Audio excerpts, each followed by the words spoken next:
All right. Good morning, everybody. Welcome to today's stream. I'm Cowboy. Make sure you like, comment, subscribe, follow, all that other good stuff on Twitch, my YouTube, and Twitter, or X, whatever you prefer to call it. So, today, we're going to try and keep up our momentum, and we're going to hop right into some more coding challenges, followed by finishing up that CTF we had, VulnNet. Now, I'll go over it again when we get to that part, but we were able to get a decent amount done in that CTF. We got as far as cracking one of the user's passwords.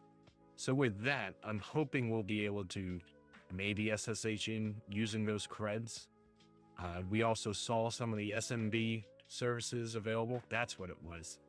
SSH wasn't open. We have to use SMB to navigate through and try and find the flag file.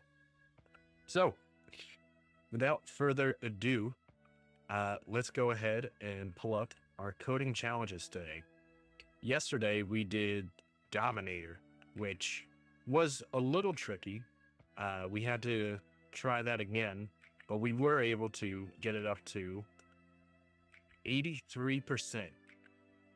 From 50 to 83, I think that's pretty good. Not to mention, we didn't use any AI. All right, so let's see. Let's go ahead and try this other leader one. We do have a couple more lessons. Well, we got plenty of more lessons. But Equileader. Equileader? I don't know how else you want to say that. But hope everyone's weekend was good.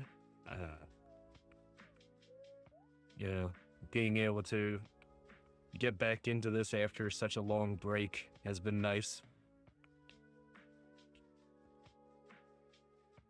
All right. A non-empty array A consisting of n integers is given. The leader of the array is the value that occurs in more than half the elements of A. Is this going to be the exact same setup we had last time?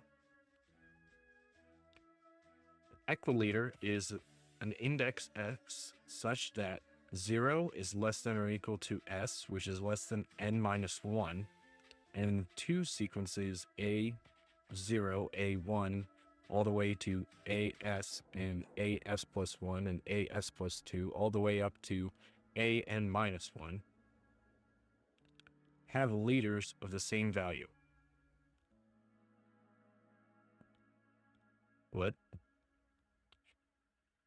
For example, give an array A such that you have 4, 3, 4, 4, 4, 2.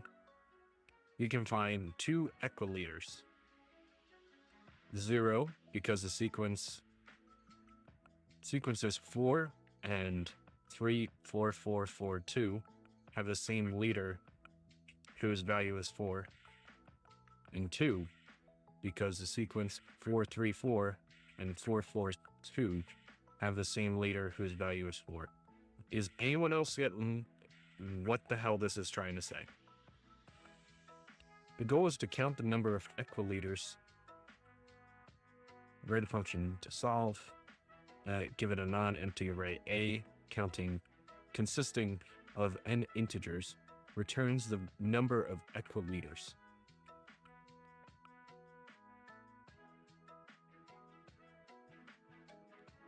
For example, 4, 3, 4, 4, 4, 2 the function should return 2 as explained above. Clearly. What?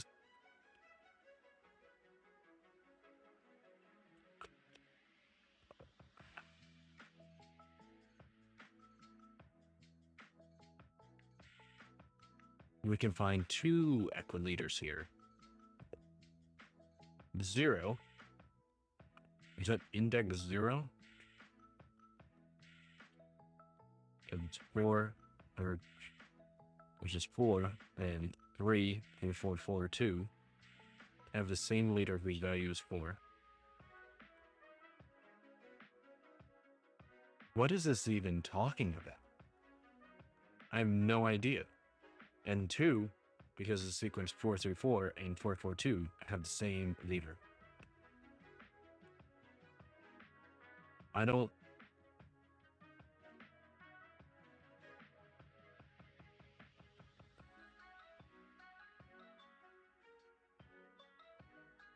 It's confusing.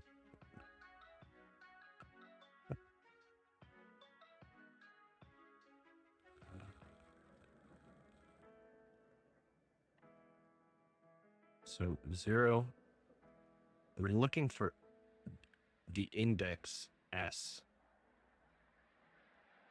So we need to make sure that 0 is less than or equal to S, which is less than or equal to n minus 1. So we can start with getting the size, but we are turning the index of S. It always helps me, at least, when we start doing these notes. Just typing it out helps me better understand it, kind of.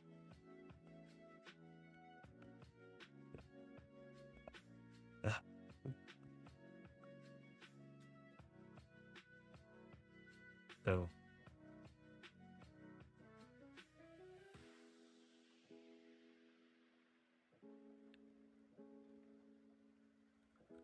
we're saying that 4, because the rest is 3, 4, 4, 4, 2.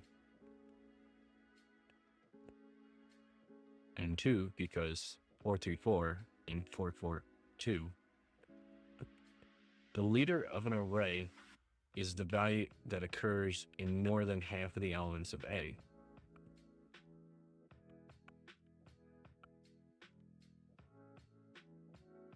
And the leader of this array is the value that occurs in more than half of the elements of A.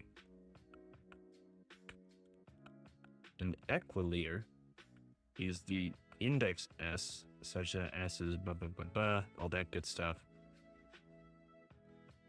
And 2 sequences, first half and second half, have leaders of the same value. I think that's what it's saying.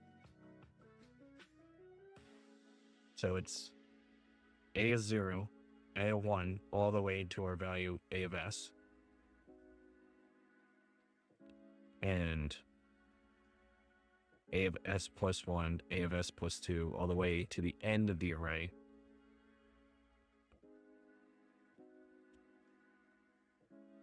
So we find that the number that occurs the most is 4. We make sure that 4 is greater than 0, but less than n minus 1.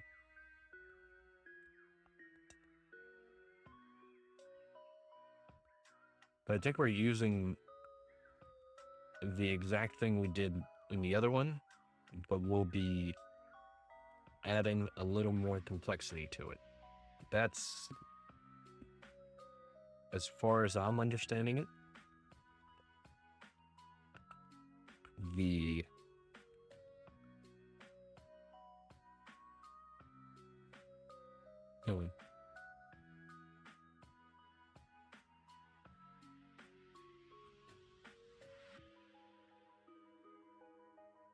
So we have our first index 0, which is this first half.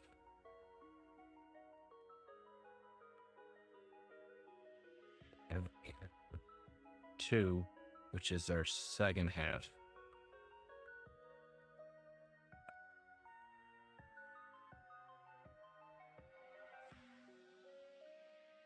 I'll be honest, chat, I think we might have to drop this one and switch to a different one to try it. I'm still not getting this.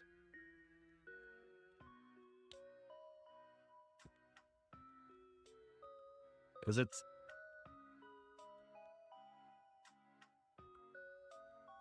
We can find 2 equileaders. The goal is to count the number of equileaders, so there can be more than 2. I'm just unsure of what this is saying now.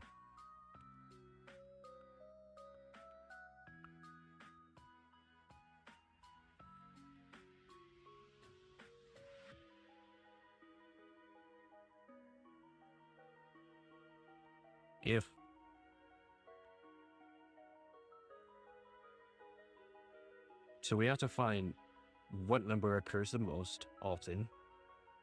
That number has to fit in greater than or equal to 0, but less than n minus 1. And we need to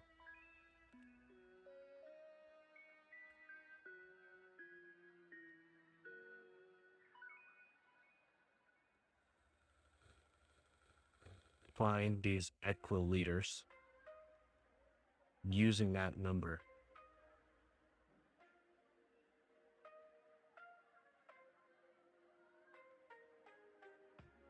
I think.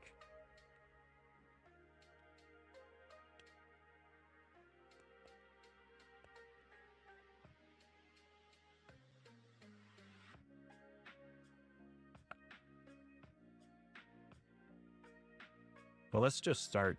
I guess we'll just start typing and see how far we can get. You know that we want to get size. So that's going to be the length of A.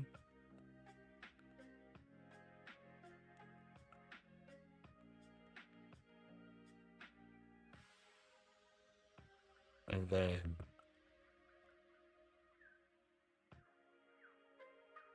our leader. To go back and re-look up counters.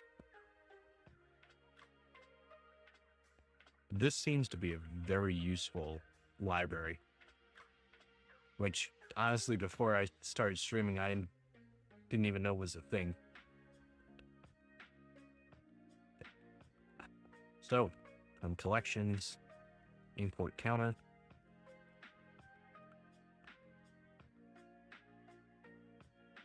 I believe we did something. It was like counter dot common, most common, and then we can put A.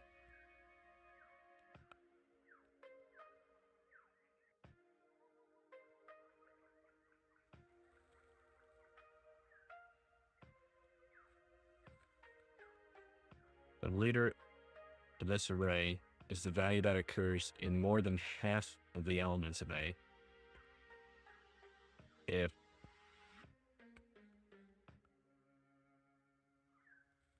the leader,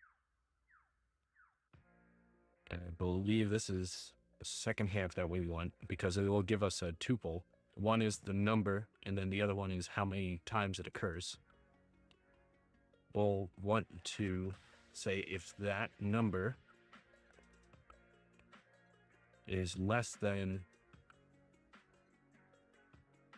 or equal to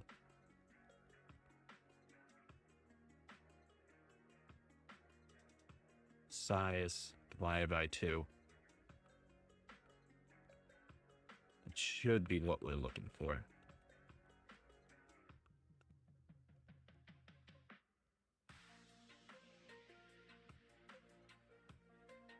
Send the leader for now.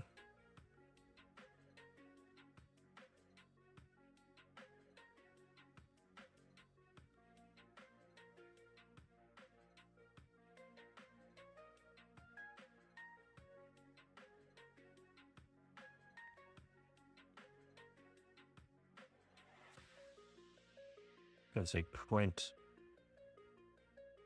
leader. Just because I want to see what our output is. I want to make sure.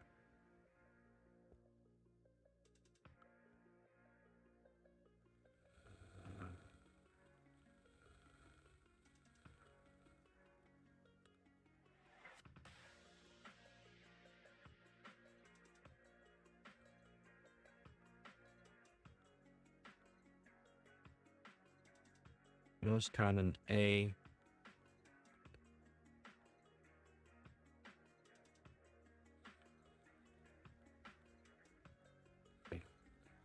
n is an integer within the range 1 to 100,000, and each element in the array is an integer within the range negative a lot to positive a lot. Okay. Okay.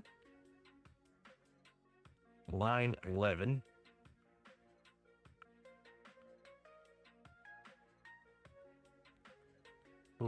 Isn't this exactly how we were doing it yesterday? List n most common elements and their counts from most common to least common. We'll just cut this out. Need to that's causing issues.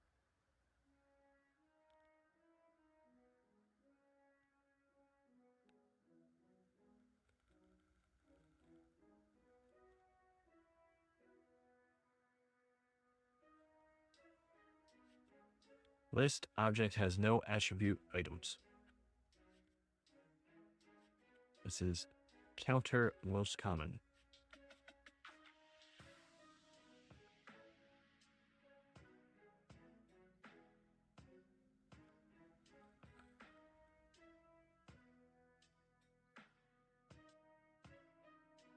Counter most common Python.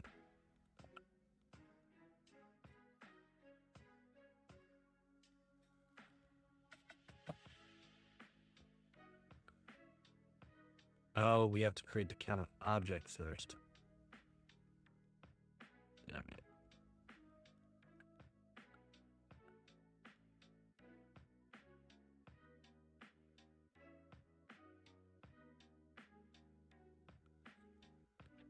Or maybe we'll do something like this. Okay, that was it.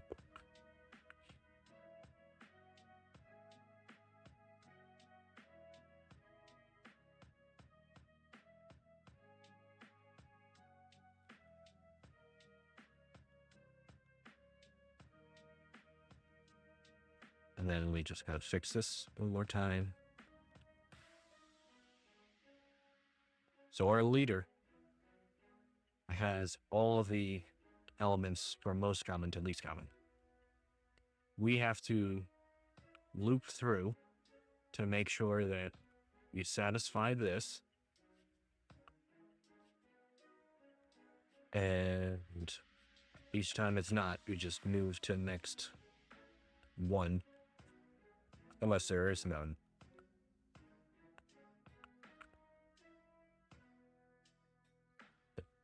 Array function that, given a non-empty array A consisting of n integers, returns the number of the equileaders. Function should return 2, as explained above.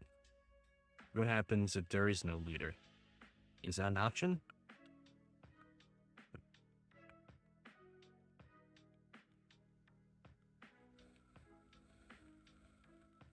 All right. I guess we'll just pretend like it's not. Which is always dangerous.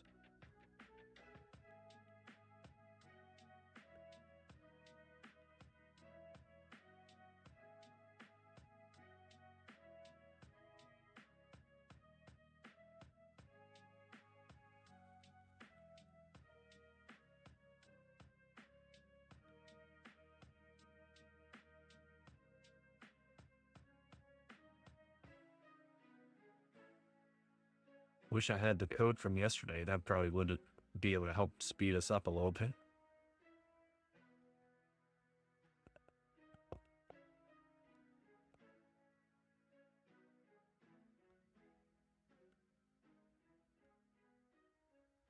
So I'm thinking if leader 1, which, wait a minute, it should be that one.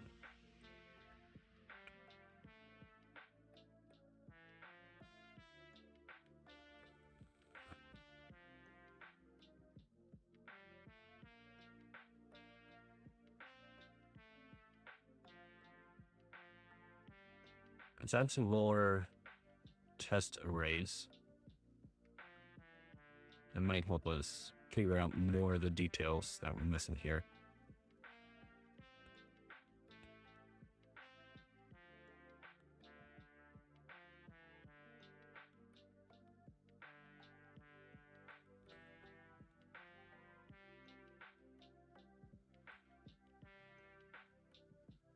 Okay, now we're getting, that's why I wanted to see. I wanted to make sure that we're able to see all the elements.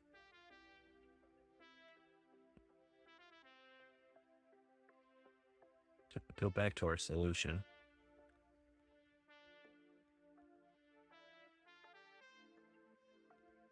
The leader is going to be the one that occurs more than half the time in the array.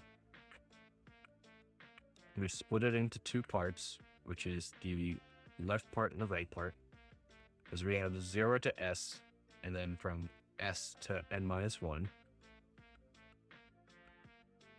Well, 0 to S, S plus 1 to n-1. And then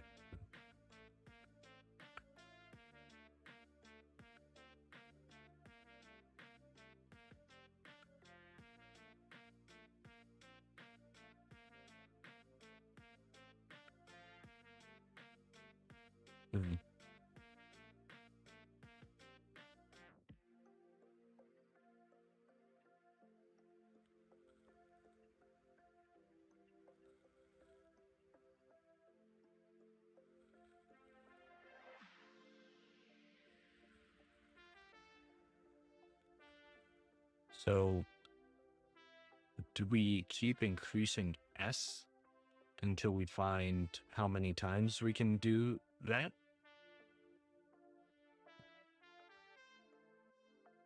Or are we trying to find how many split points there are such that the left side and the right side both have the same leader, have the same number that occurs the most? Is that what it's trying to say?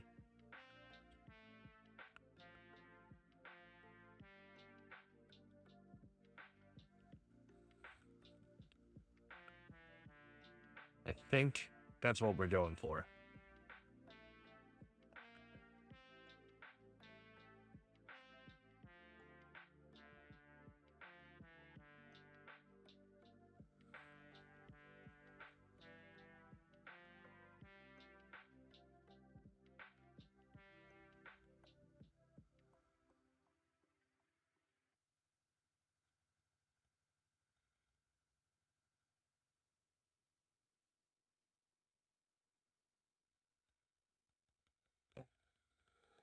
So if that's not the leader, we'll just return that there is none.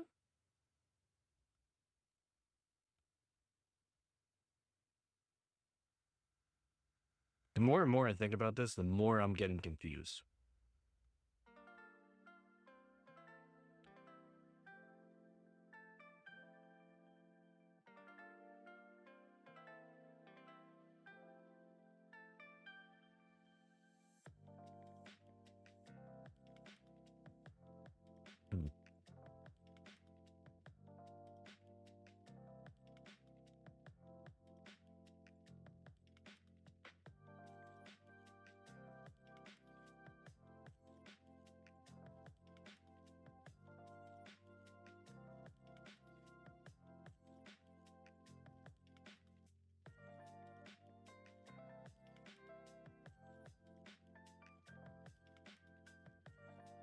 We have our size.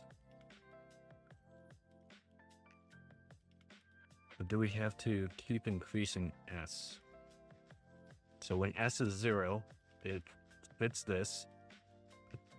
It's less than n-1. It's equal to 0. So we have 4. We have 2. We have the left part, which is 4. 4 occurs the most often because it's a single item. And we have the right side, which is 3, 4, 4, 4, 2. The most common in that side is 4. So that means both sides have the same most common number. I think that's what we're looking for. Oh, that's why it's equal leader. It's equal leader. as in most common on both sides. I think that's what we're trying to get at here. No, it took us 30 minutes to just understand the question. Yeah, we're doing great. All right. So we need to properly iterate through and constantly checking that left and right are the same.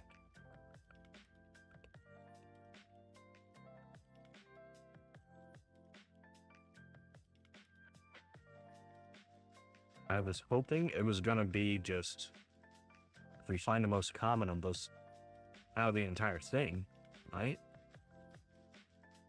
As long as that meets the condition that it's less than n-1. So that's why we check the size divided by 2. Lord. And then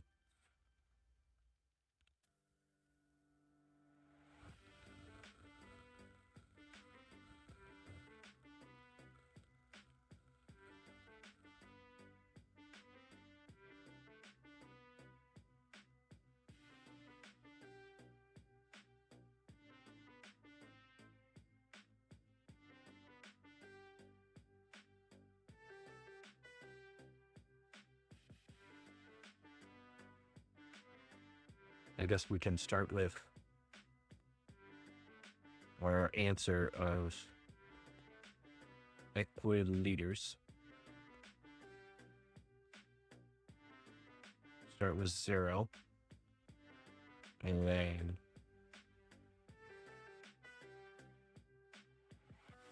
either else, which is also equal to 0 to start. So for x in range size,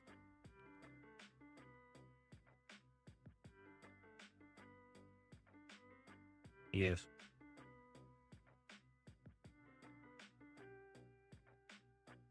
so we have to index our array. So if a of x is equal to all leader number,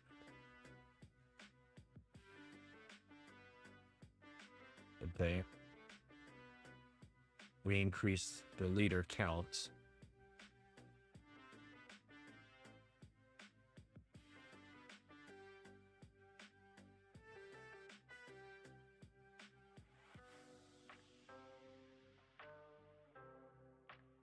Is that right?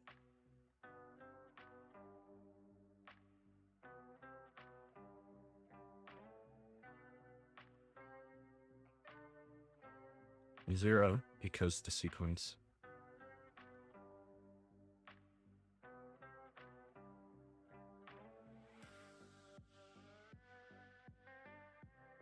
And 2, because the sequence 4, 3, 4, 4, 4, 2 have the same leader whose value is 4.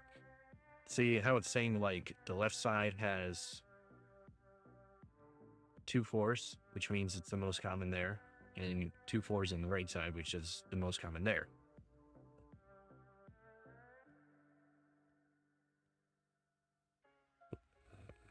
So if we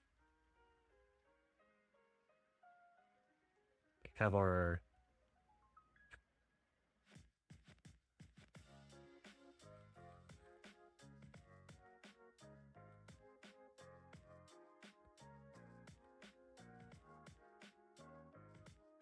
we just no, I think we're solving this.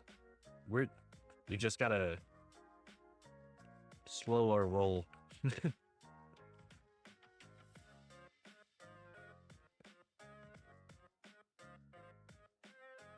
How do we split up the array so that we can see if the most common still is the most common? Right?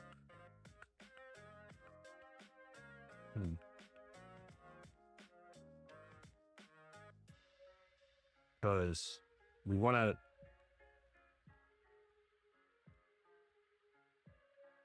we know what the most common one is. So if the most common is the first element, then we have to say, yeah, that's one count.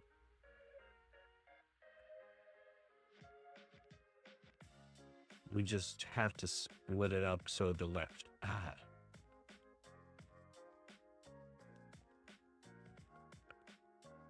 So if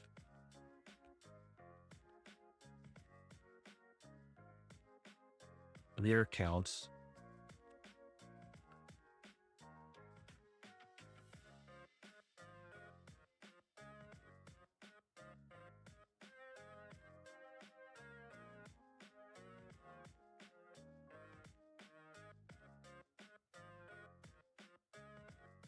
this one's a tough one. I don't know why it's called easy.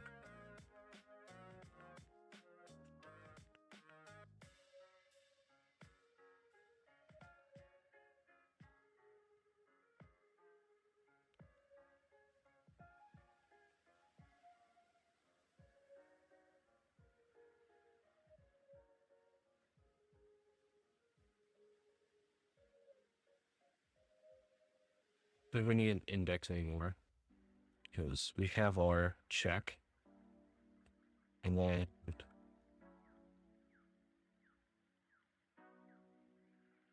we check if that equals our leader value. And then we plus equals 1. Then we just need to check the left side within the for loop because we're already going from the range. So if the leader counts is greater than the value, or so X is S.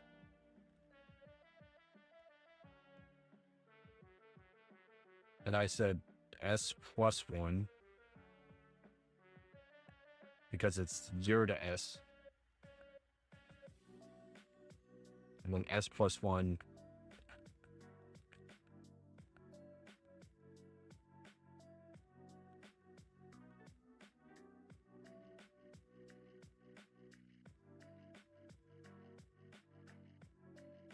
so then we can check if the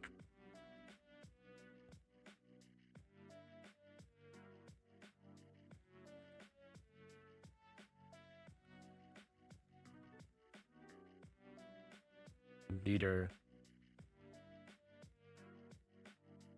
number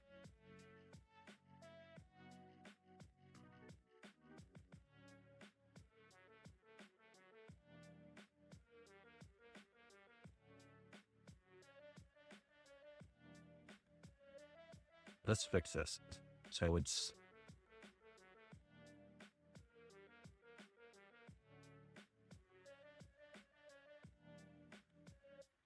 let's say common leaders, and it can say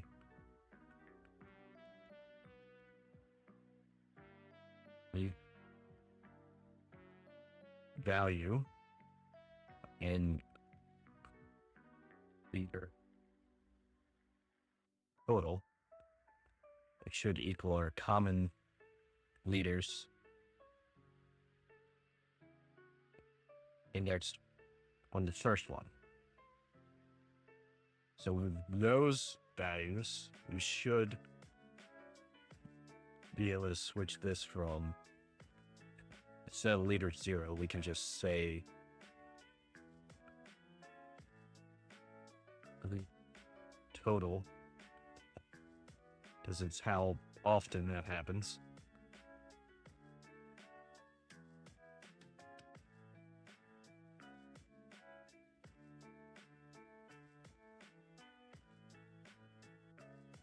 So if this equals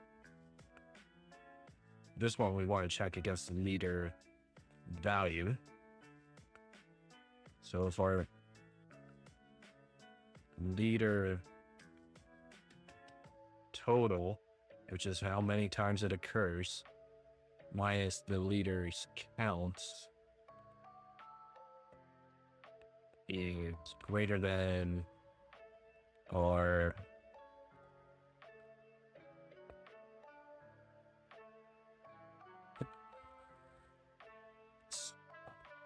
minus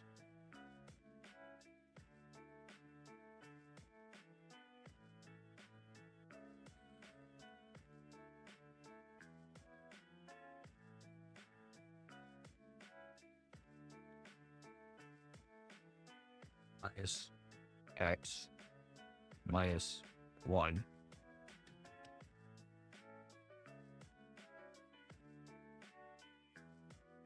hectoliters plus equals 1. And then at the end of that, we can just return how many hectoliters we have. Right?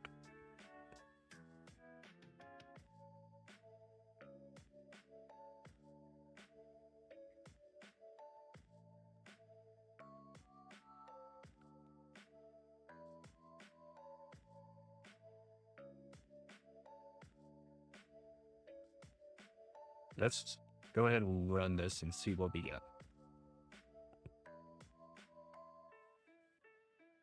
That's not right.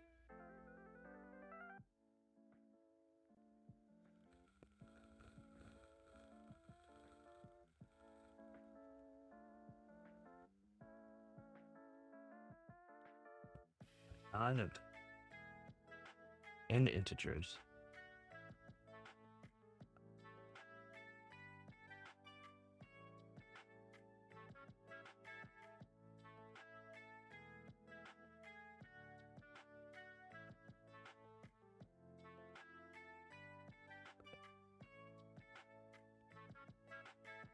Every size minus the index minus 1.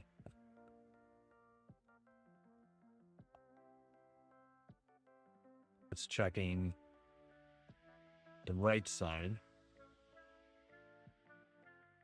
compared to the left side.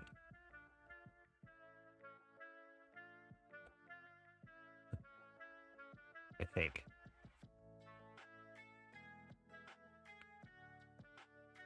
So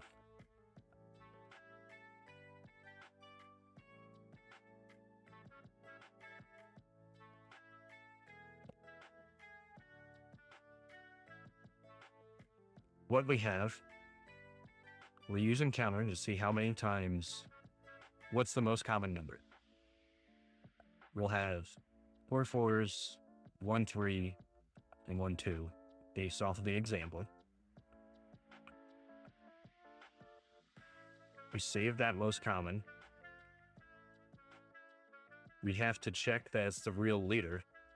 So the occurrences of that has to be less than or equal to the size divided by 2. If the leader appears less than or equal to half, then it's not the leader. And then we just return 0. Instead of, we say it's not real, and we move on.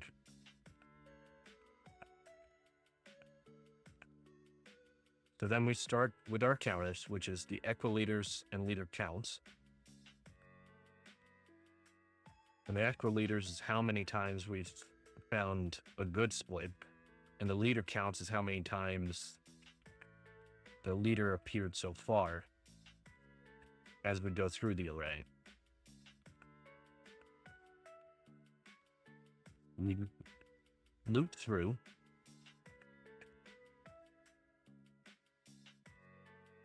And then we check if it's a valid split. That's where the leader counts greater than index plus 1 divided by 2. And then we check the right side, which is leaders total minus the leaders count greater than size minus index minus 1, all that divided by 2. And if it's valid, then we can add 1 to the leaders.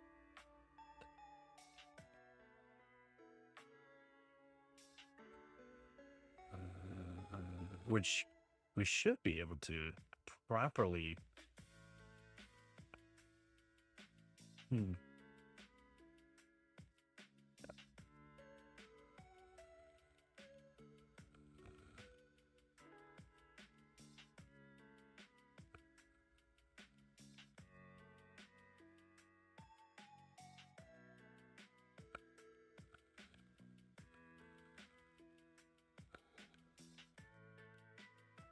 Why does this keep confusing me?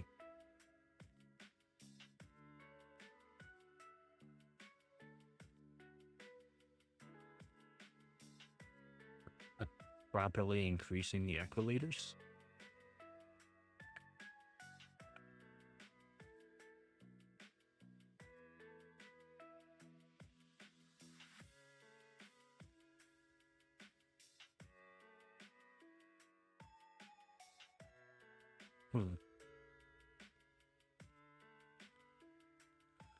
Hoping we could be done with this within the hour.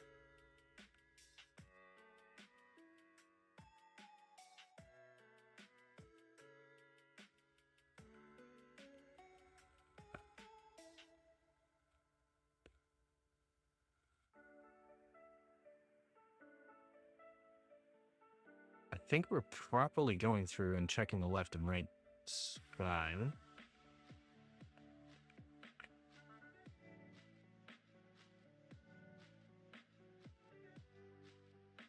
Oh, I forgot that we have to divide this by 2 because it's the split.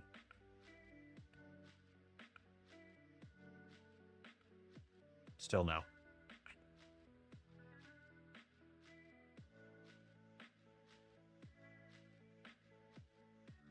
We're checking the leader appears more than half the times for the left part.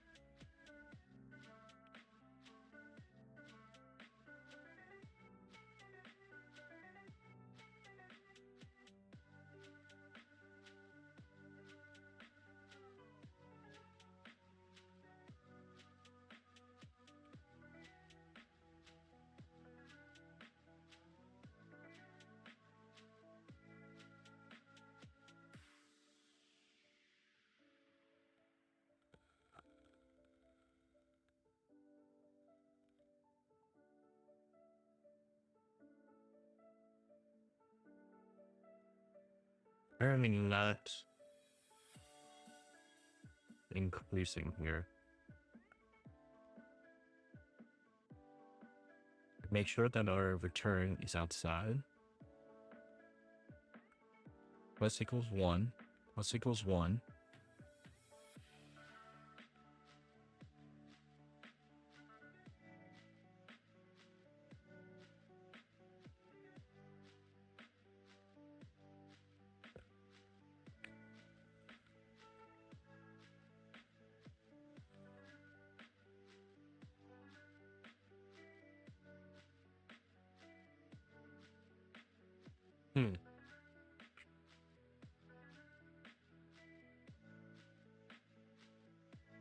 Let's print out our leader value.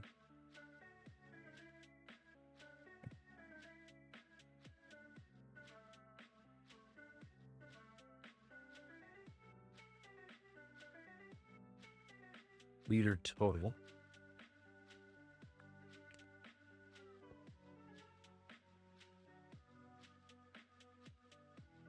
Leader total is less than or equal to size divided by 2. Because I'm wondering if we're accidentally just getting caught here before we even go through the index. Size of 1, 2, 3, 4, 5, 6. So 6 divided by 2 is 3.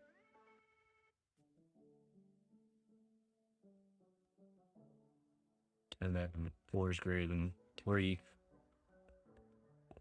So we don't return 0 there.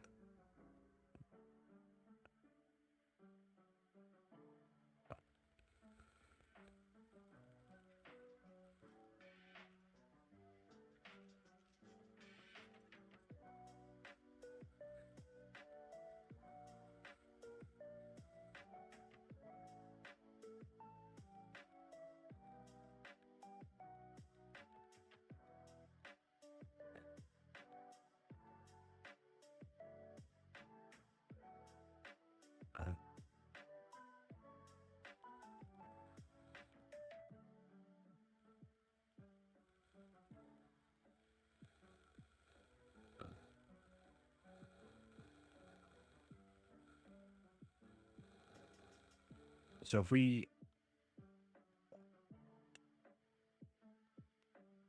I'm getting confused with these values, I think. So let's create two values. Our left, which is equal to x plus 1, and our right, which will be equal to the size minus x minus 1. So then for the left here, and we'll just say right here.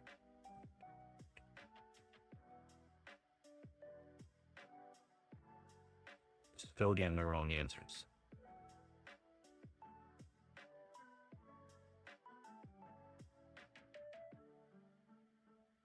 And move the divide by 2, divide by 2.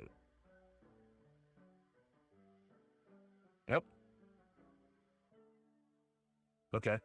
I don't know how that's different than what I had before, but it seems to be making more sense and working.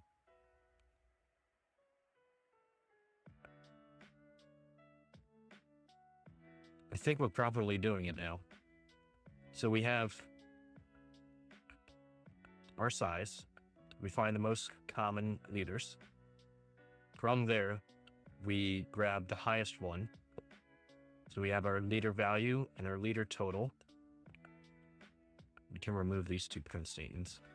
If the leader total is less than or equal to the size divided by 2, so if it's less than half the occurrence, we don't want it. Do we even use these values anymore? Yes, we do. Okay. So then we go through the entire array.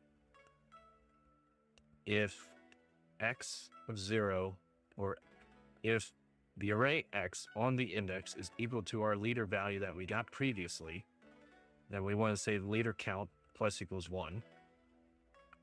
Then we have our left side, which is our index plus 1, and our right side, which is the size minus x minus 1. So we have, if the leader counts, which is currently 0, is, well, it would be 1 on the first run, is greater than the left divided by 2. That's our left side. And then the right side also needs to be correct with our leader. So we use the leader total, which is how many times it occurs, subtracted by the counts that we have, how many times have we seen it. And if that value is greater than the right divided by 2, we can say that's another equileader. We loop through, so these two need to be properly checked, because you have to have the left side and the right side work in order to say that the equileader is true. We know which one comes up most common. We're able to see how many times can we split the array into 2 and then return that number. I think we got it. I'm going to go ahead and, well, let's make sure we copy all our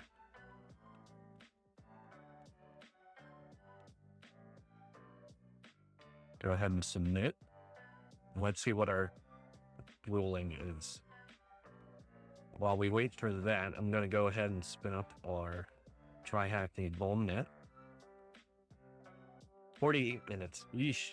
That was a bit rougher than I wanted it to be, but we got there, I think. Turn on our VM. Oh, 100%. Thank God. That one really hurt my brain. Not a tough way to start a Monday, but we got it. All right.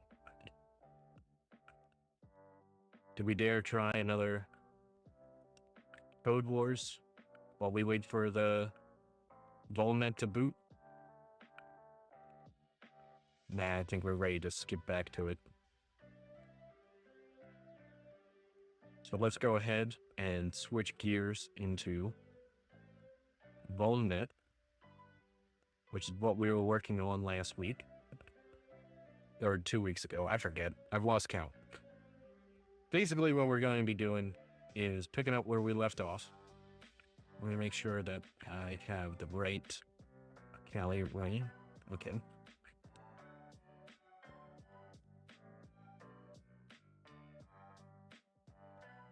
I need to pull up Cali for us to watch. Nice. So we'll sudo open VPN. And we can go ahead and make sure that we're connected to 10.10.10.10. We're still in, baby. Go ahead and open up our notes. Let's minimize our VPN. Start a new one here. The documents are CTF, VulnNet, then we open up Visual Studio Code, which is going to be all our note taking. Let me make sure, let me know if you guys can read everything on the screen. If not, I can try and zoom in a bit more. I think we're good. Where is our notes for this? So this was all our passwords we were trying. This is our Nmap scam, our detailed one. All right, let's go over what we had last time and where we left off and what I think we're going to do next.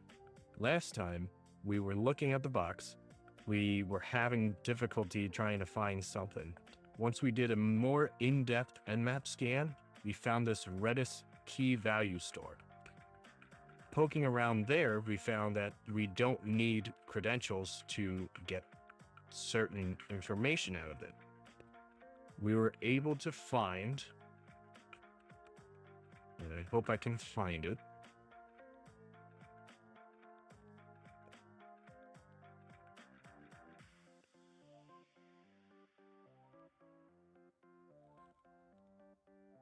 User.txt, redis.txt. Here we go.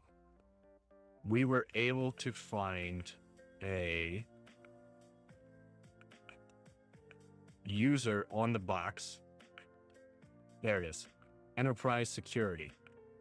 We found that because we saw the system directory, which was C drive, users, enterprise, and security, desktop, and then it was running Redis. With that, we then used Redis to try and connect to a SMB share that we held locally. Redis on that computer tried to connect to us using this account and password, where we were able to grab the hash, then we were able to use that hash to figure out what the password was. Make sense? All right. And then I think we used Hashcat to run against this. We have to make sure we're not running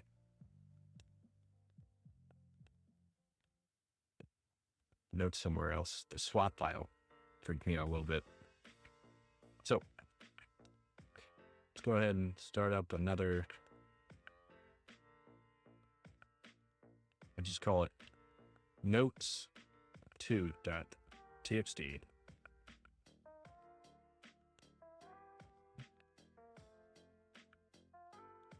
Go ahead and take our hash. Let me pull up what our new IP address is for today's CTF.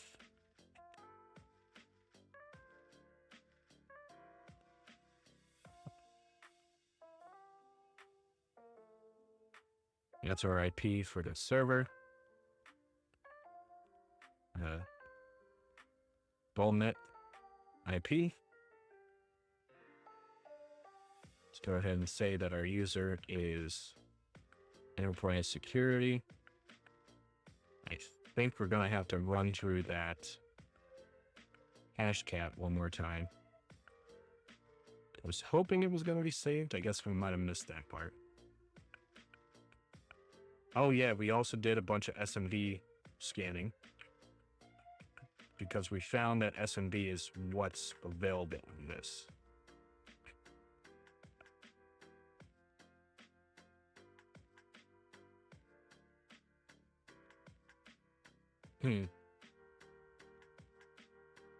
There was a res exploit. We were trying to activate the what do you call it? We were trying to use an exploit that we found online, which had Redis just use the SSH port to connect back to us, which then would have gave us access. But no such luck. We weren't able to open it, obviously. Where's our nmap 2? I wanted to look. RPC. We did find Kerberos. So we might be able to do some advanced, like, Kerberos ticket spoofing or pass the hash if we want to try that. I don't know.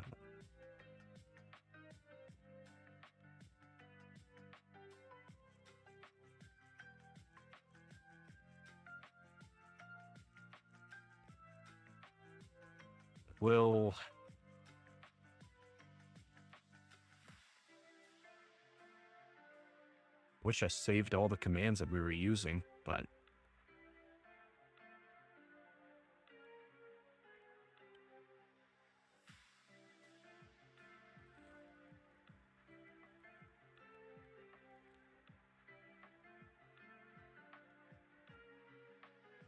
let's see, maybe some of the commands are still available.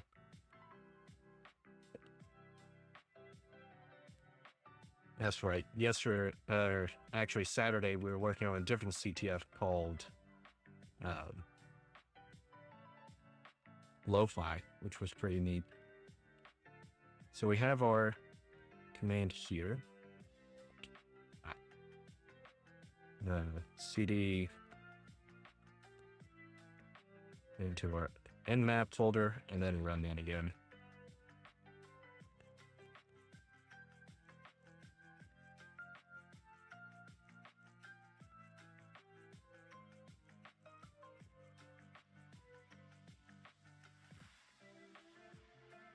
Yeah, we have our hash.txt.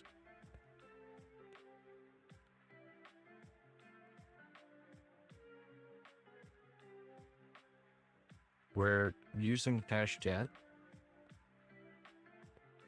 against our wordless rock queue.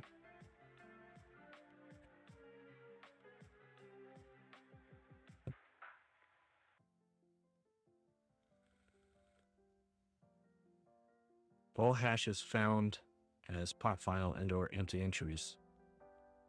Use show -- show to, all right. There we go. So here's our password. We might have to do it again based off of how the CTF starts up, but I think we'll be all right to just pick up right where we left off.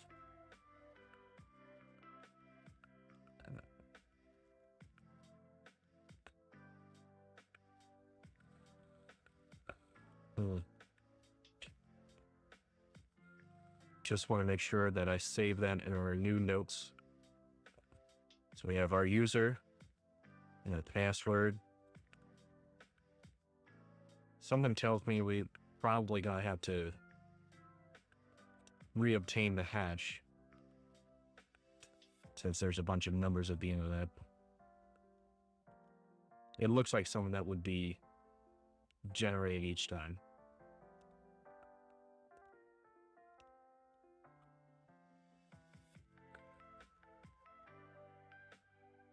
Go ahead, save on notes.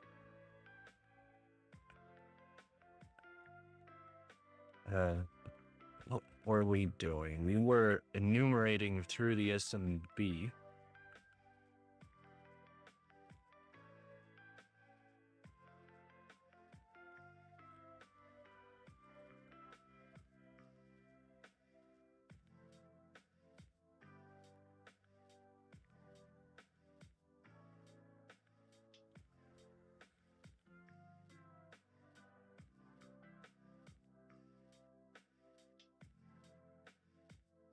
Let's see if we can do, I guess I've just set it up on here.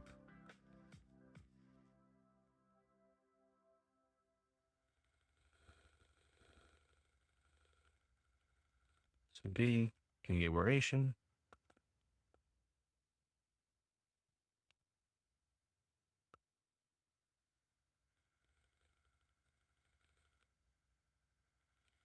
Let's see if we can just connect with SMB client still.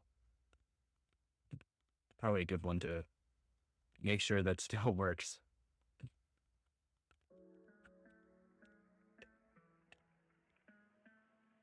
Here's our password and our user. We just need to change the IP address because that has changed based off of restart.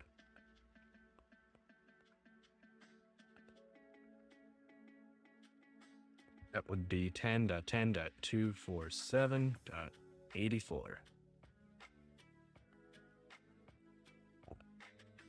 This doesn't work. We're going to have to retry getting... Oh, are we in? Or...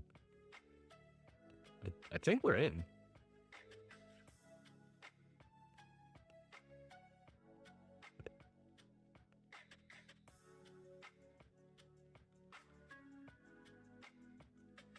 So one thing I like to do, especially when I start getting confused with different tools, is just search the tool and then cheat sheet. So SMB client cheat sheet. So that should give us like the most common, most useful tricks and use cases.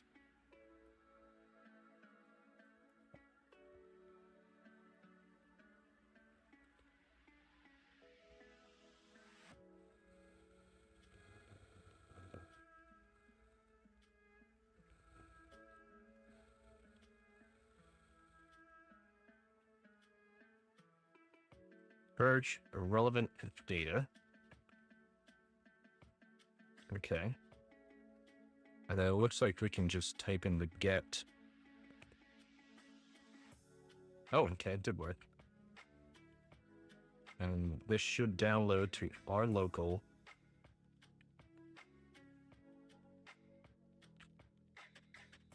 Did we see this last time? I don't recall seeing this purge irrelevant data PS1. RM force C users public document error action silently continue. So force deletes this user's public documents everything.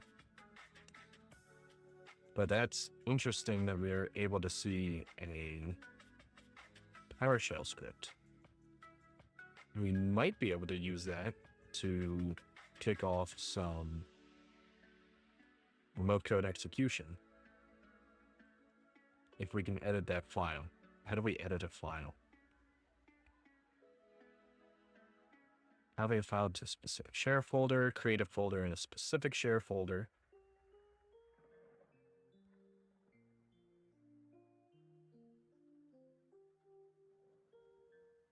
Bunch of other enumeration.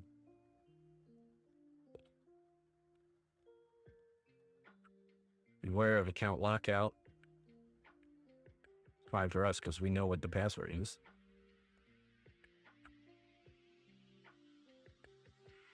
That's not anything useful here anymore.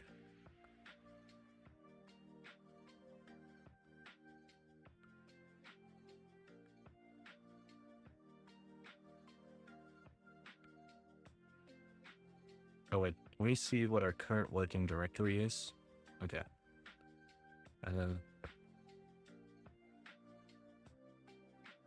Enterprise share. Oh, right. Last week we were looking at all the shares that we have access to, and we saw that we only had access to this enterprise share running. Okay.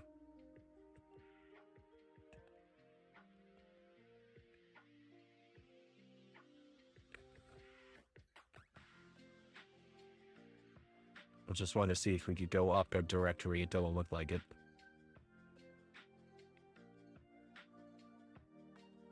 So maybe if we edit this PS1 to do a callback for us to gain access. Let's see if we do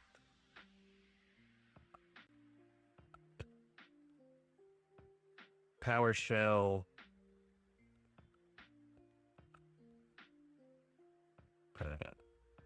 RCE, remote code execution.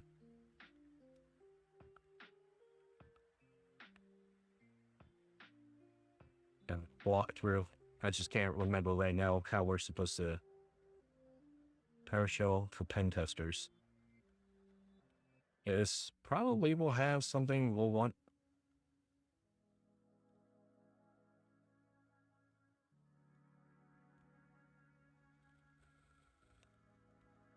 No.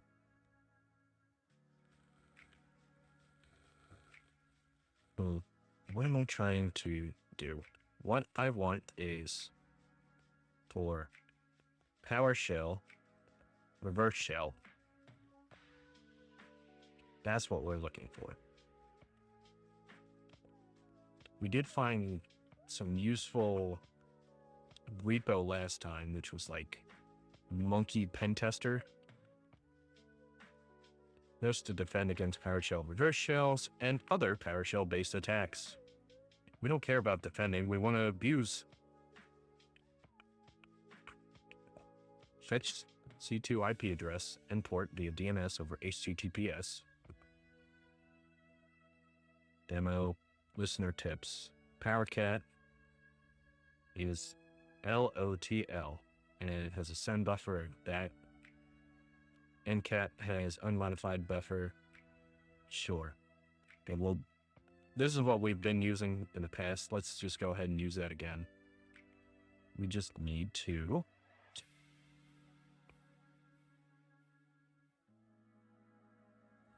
that's the DNS TLS. See if we can look at their script. New object, socket, local. Oh.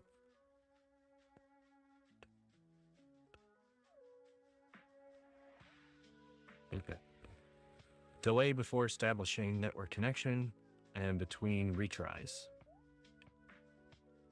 Ready string to C2. Initial output to C2.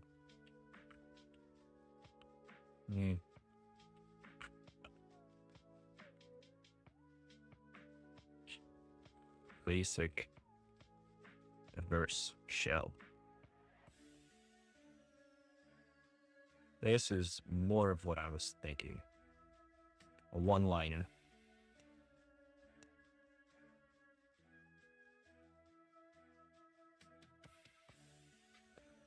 So let's review what they're doing. They're creating a variable client, which will be a new object, which is system network. There we go. That should be easier for people to read. TCP client, and then I'm assuming that's probably going to be our attacker box. We're creating another variable called stream, and that'll be the client get stream. And then we're making another one called bytes. I believe that's our buffer. So while the stream read in everything, fill up our bytes buffer. As long as it fits that length, our data will be the new object, which will be the system text ASCII encoding, get string bytes again to send back to us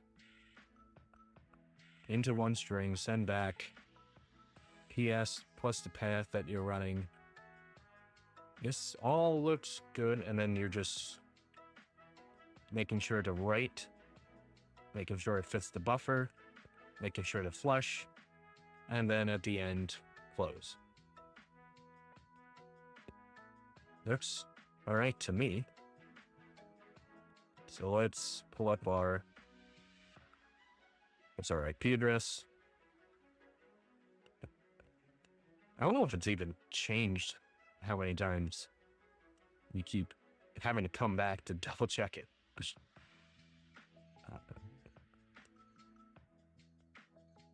There we go.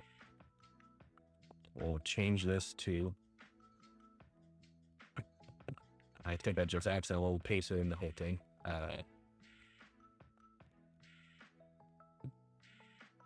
One second.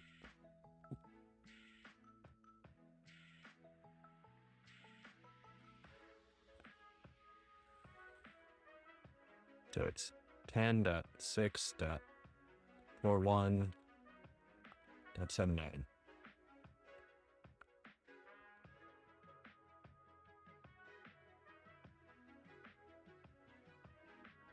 Almost there. Almost there. Did I get too far?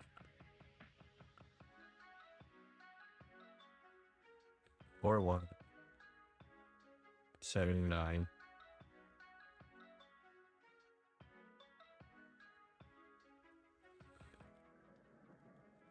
Port 8888. That is good to me.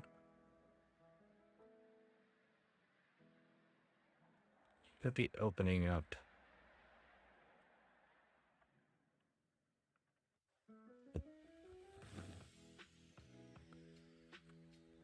I think that's good.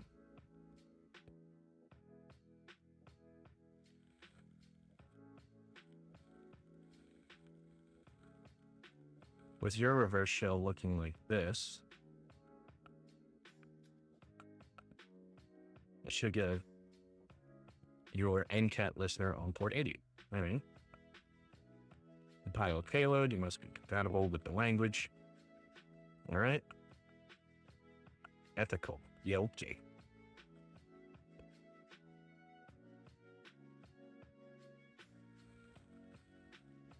So this will be great, but how do we know when it runs that purge?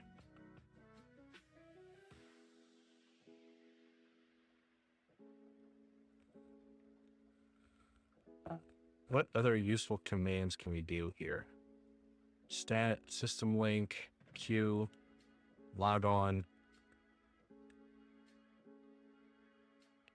Get we use to grab our file, delete. There's echo, dir, list connect.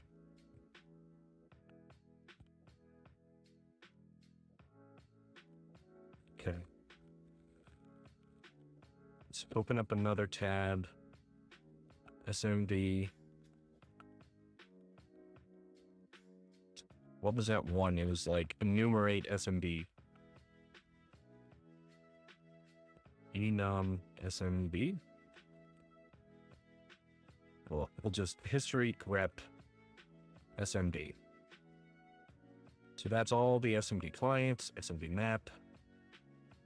This one might be useful for us to try again.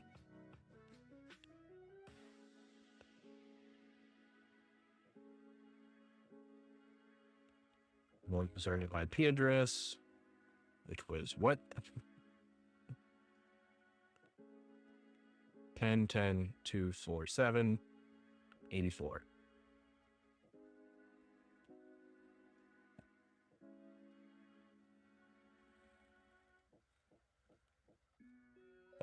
Yeah. Oh man, that coffee's bitter. I saw some sort of trick online that said if you just add salt, it supposedly makes coffee way less bitter. Haven't tried it yet, but that might be a tomorrow thing. Right, we did run this because we found that we had read and write ability to this share. And then for the rest, we only had read. So if we have write ability, which means we can edit that file, but when does that file execute?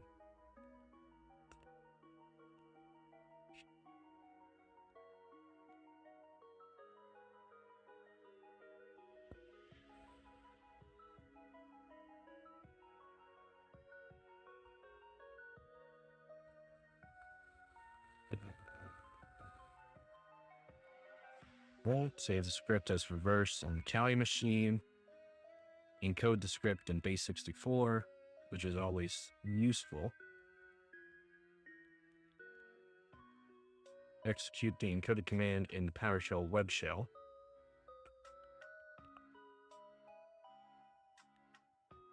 And then we open up the netcat, test connection. All right. Let's see, SMB run PowerShell.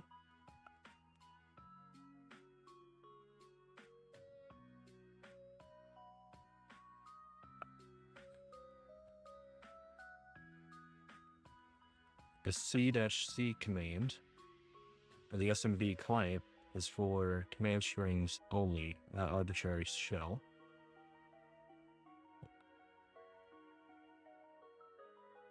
You can use pound shell command for shell commands, but it will be executed locally, not on the remote server.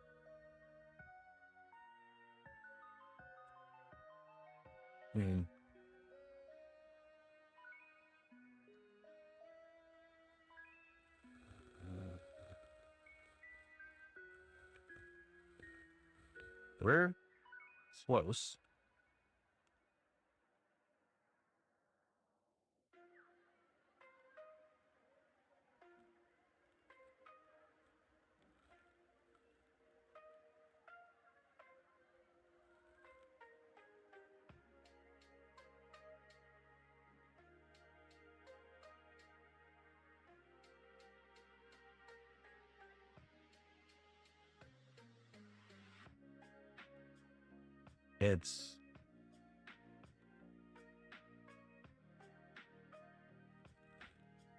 Do we just update it and leave the, yeah, let's just update it and see if we can get a callback. We'll just wait and see if a callback happens. If not, we'll just keep enumerating around. Sounds like a good plan. Good, because it's the only one I got. All right. So we did save this. We have our proper IP address in here. Yep. We are going to use port 8888. And let's open up one more tab in terminal. And we'll say ncat, all that good stuff, on port 8888. So we'll leave that running. And we'll say to put our purge, whatever.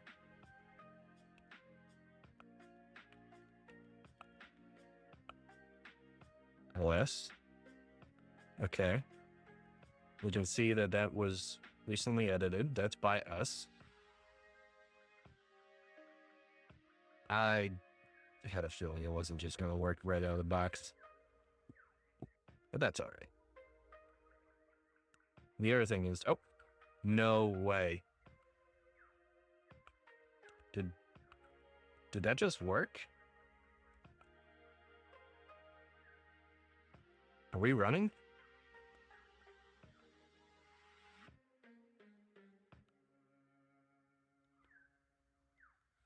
We're in. We actually got in. We're running PowerShell.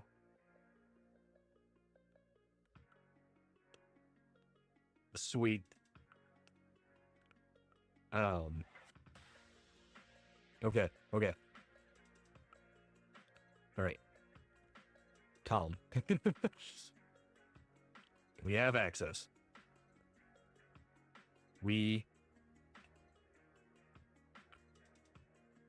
Oh my gosh, I'm just so excited. We actually got in.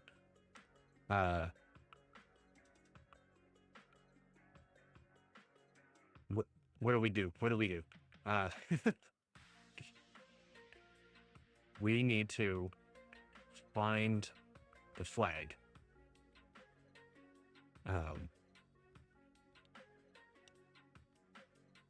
The flag based off of here is in the desktop user.txt.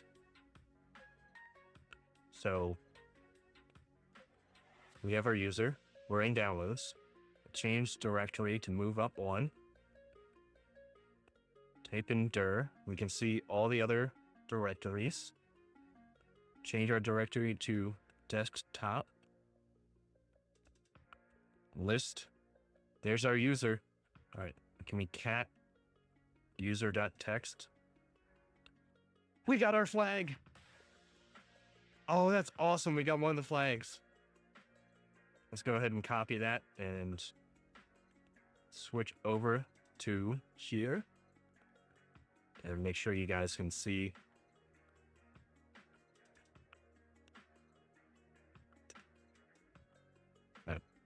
Just overlay it real quick. All right, here we go. Fingers crossed. Yes, we got one. All right, so what's the system flag? Desktop system.txt. We have remote code execution with 30 minutes left. Let's just add an hour so I don't forget and it doesn't die on us middle of this. All right, system flag. It's not here. Do we want to try and get a better foothold?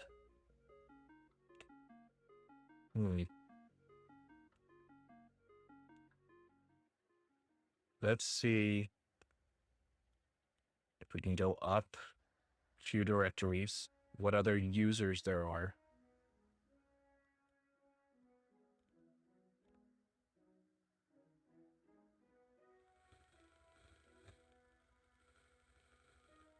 Desktop system.txt.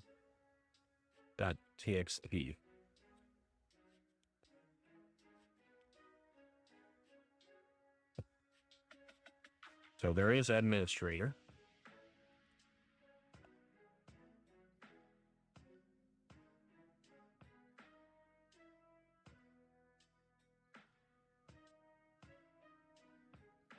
I'm hoping that just works, but there's a chance that it's going to freak out.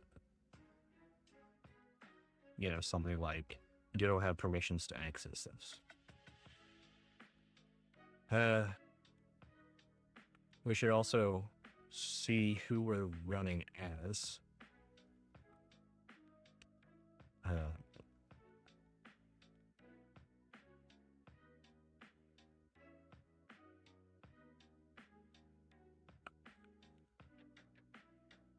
Okay.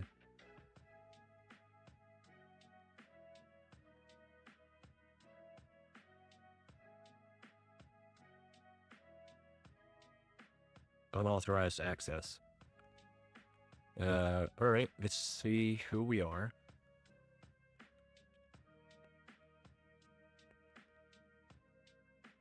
Okay, so we are enterprise security.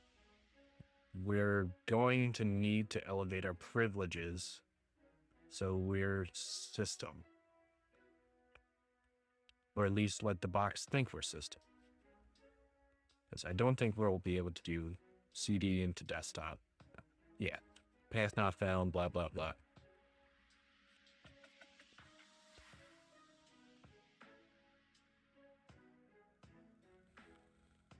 So,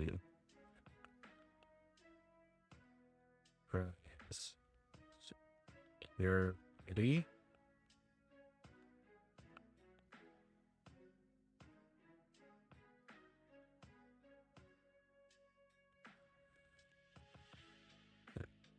Start up that bat.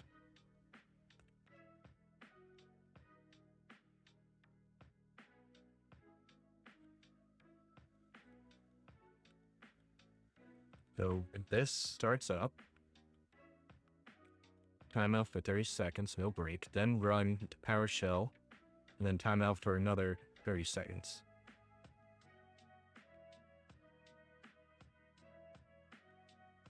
Or is that mean? I don't know what that's the flag for time. The running or PS1, we're executing it as ourselves. So,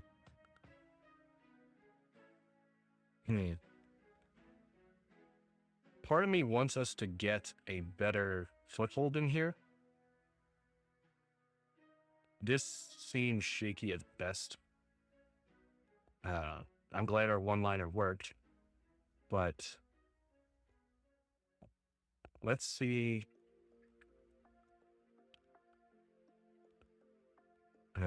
I'm not great with Windows either. Or PowerShell. That's PowerShell. What do we want? Processes. If we can, let's see what else is running and who it's running as. Dip process. Okay, or this will just work. This is Windows 32. There's our PowerShell. There's our Redis server. Let's see, con host.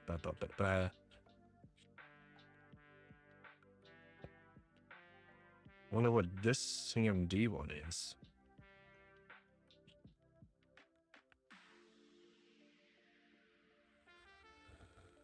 Can we do get process 1264? Let's try it. 1264.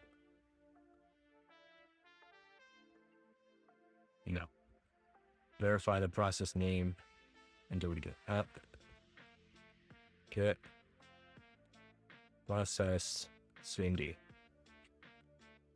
Okay, nothing. Let's see if we can do privilege, escalation, PowerShell. And yes, I know it's bad. I'm just Googling this on the fly, but we gotta practice.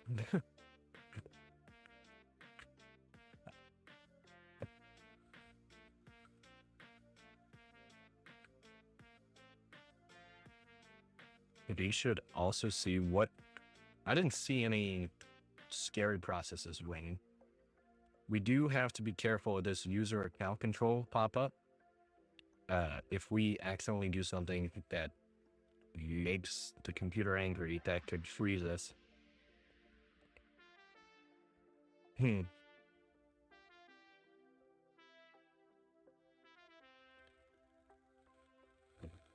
So Windows Security Identifier, SID. That's at S-1-5-21,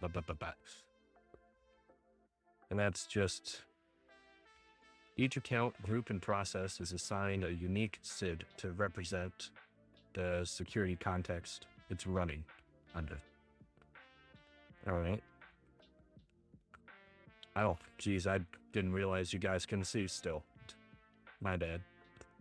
There we go. We're just quickly Googling on the fly here.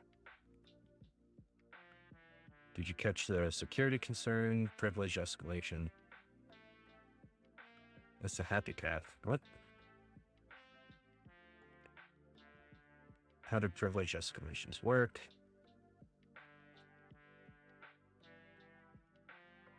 Version, who am I, host name, system info, net users, net local group. So we know that, I'm pretty sure it's a local administrator account. We can double check that. Net users.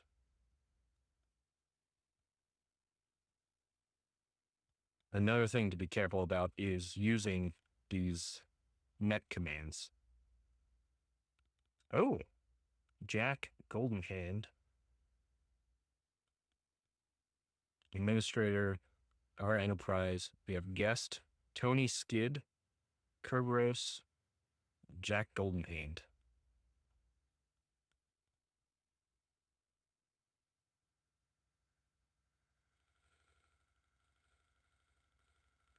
Hmm.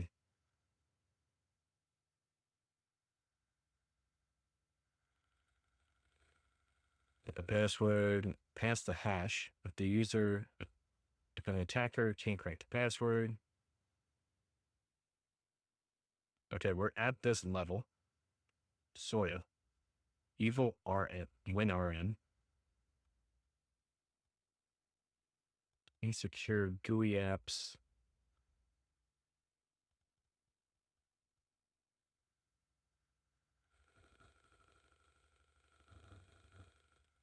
Import module. And then they just have a CDE.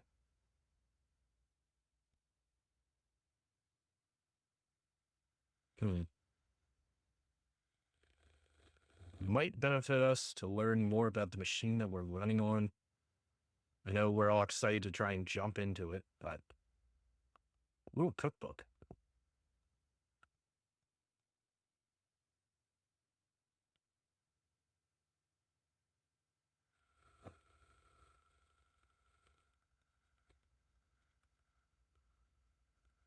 Oh, we should also probably save these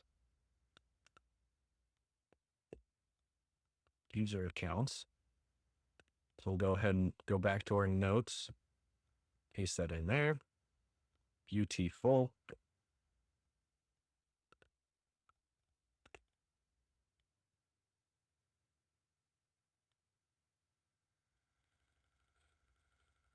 VulnNet bucket 1 Shaquille O'Neal. I don't know. Tony Skid, Kerberos screen ticket. Hey.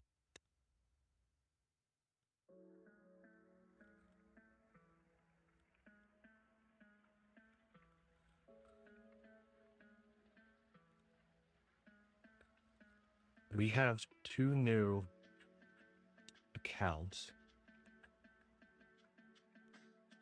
We have PowerShell running.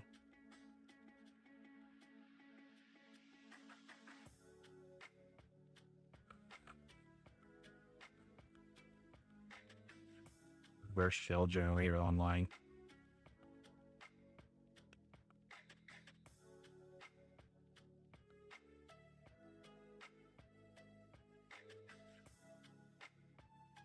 Let's see if we can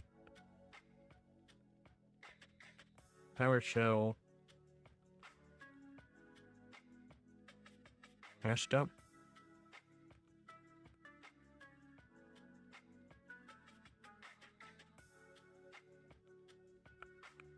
We're able to. After observing the PowerShell profile or local admin capabilities, maybe.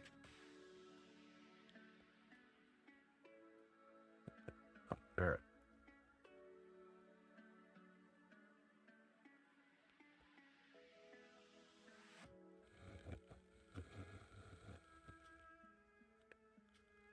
So we do get execution policy dash list.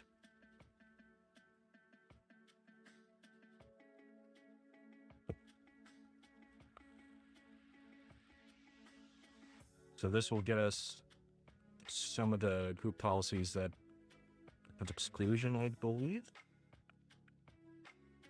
If any.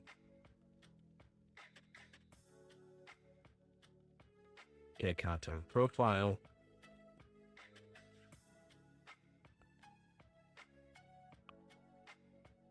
Nope. Okay. Local machine remote sign. Current user undefined, undefined, undefined. Windows 10 undefined is the default policy in every scope. However, it's common for users to change the current user and local machine policies to allow script execution. All right.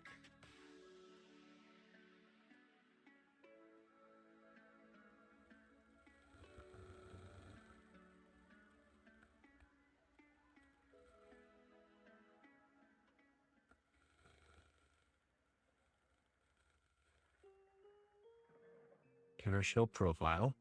Let's go ahead and look at that, I guess.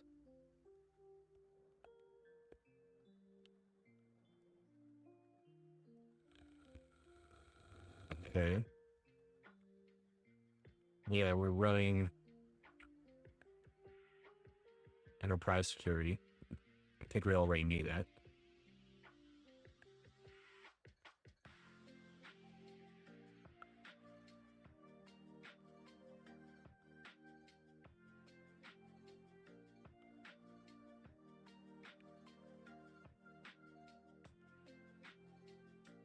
And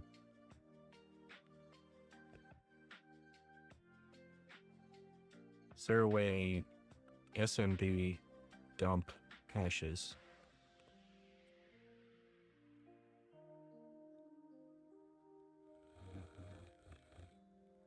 Or we're just going to review the way that we were able to get his first hash.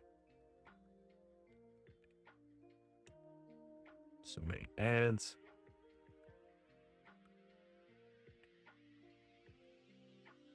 Response, capturing that.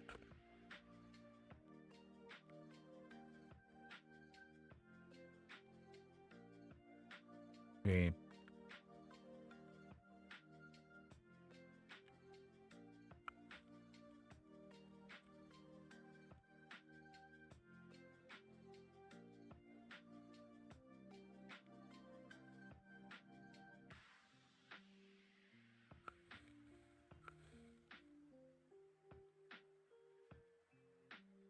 What should we do?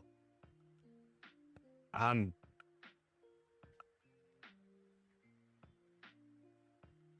just trying to think. We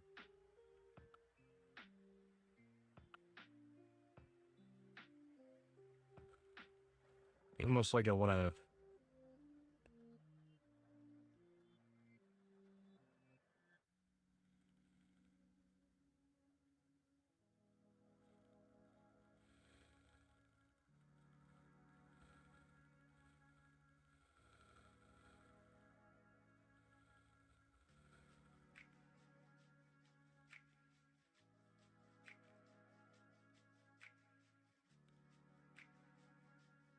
See if we can look up Metasploit.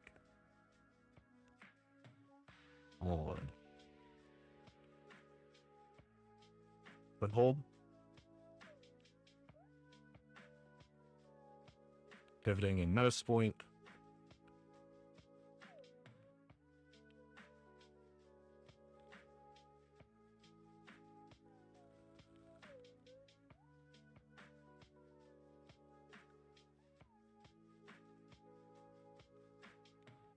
I told him. Using a pivot. I just want to run something. And I can't remember what the command was called.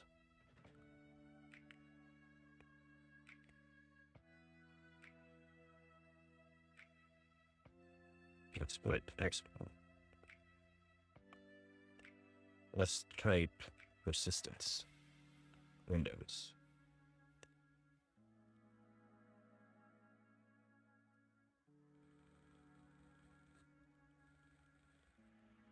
What? That? Thanks.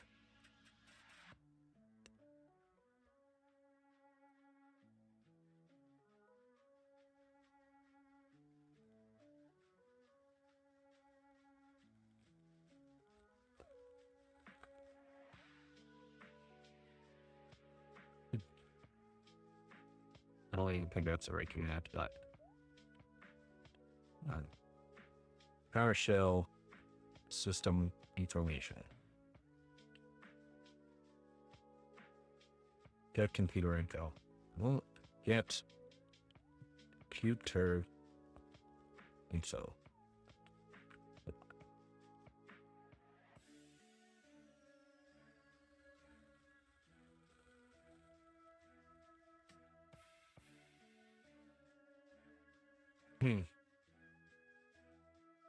Okay.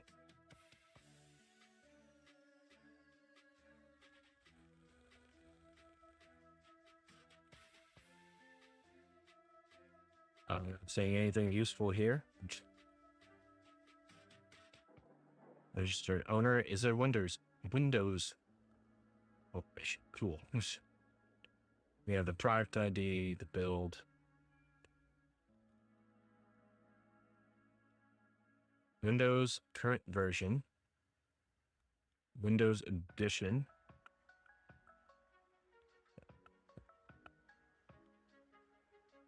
Windows Server 2019 data center evaluation.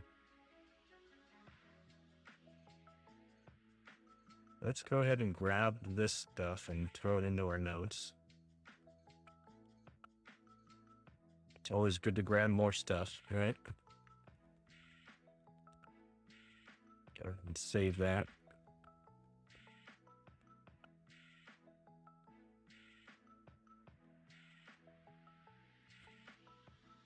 We might be able to find something based off of the current version.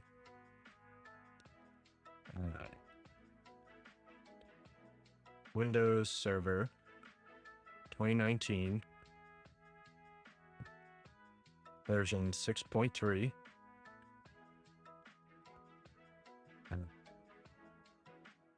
Privilege escalation.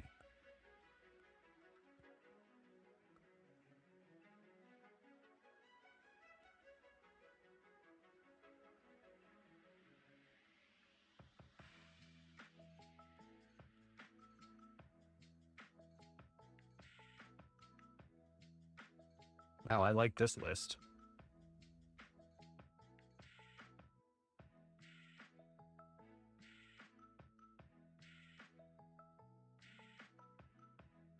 Let's go back. Hold that in our back pocket for now.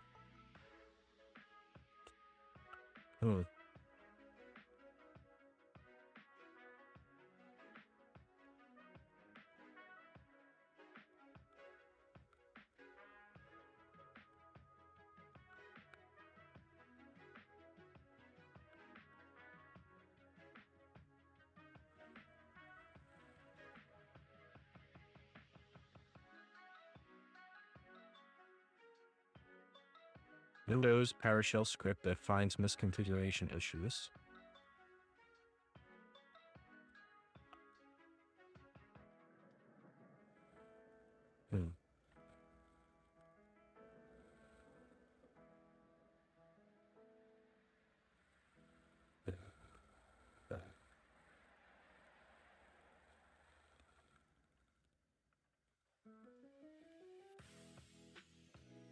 Hold on. Okay.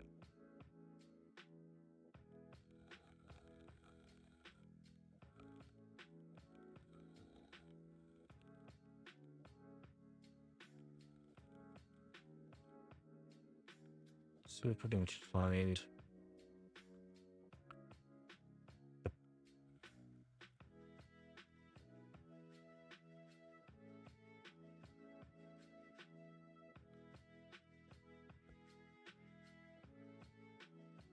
I don't want to drop files to it, but if we have to, we can.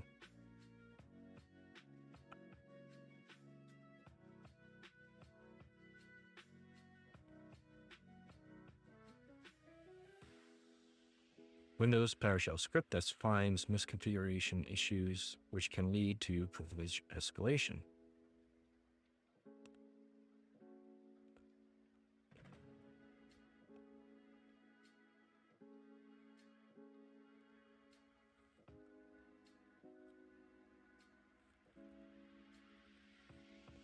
So console.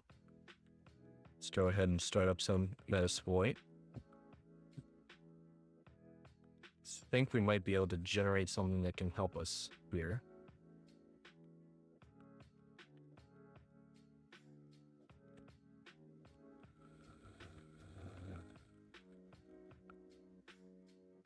Coming up on hour 2 already, jeez.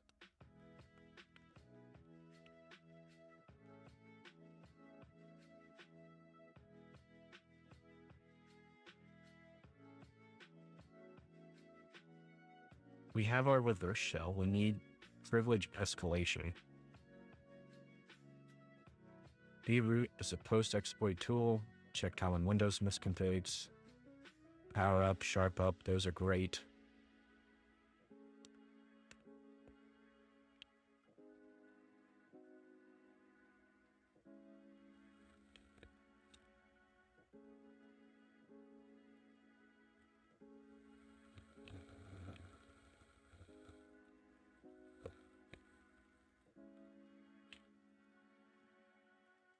Wait, didn't we just look at this guy? Picking target. Still nothing.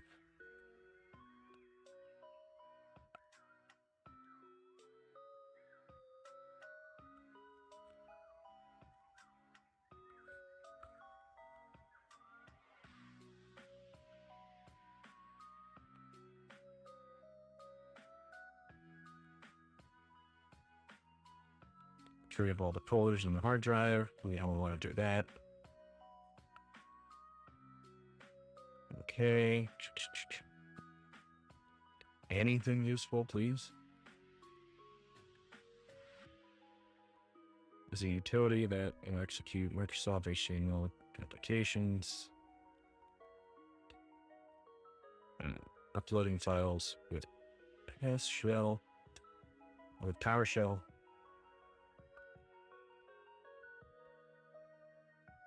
Uploading files, Perl, come on.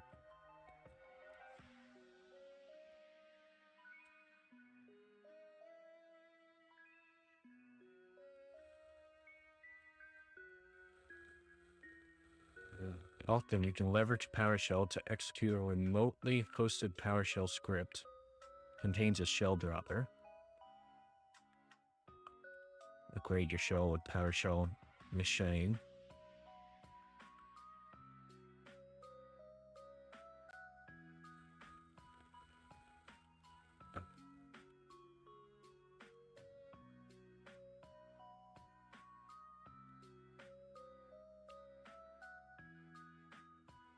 Upgrade Windows command line with the PowerShell one-liner reverse shell.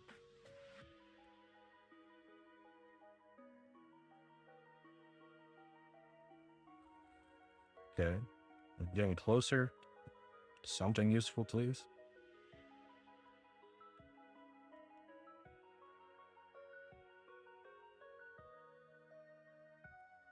Right, Watson, right, Sherlock.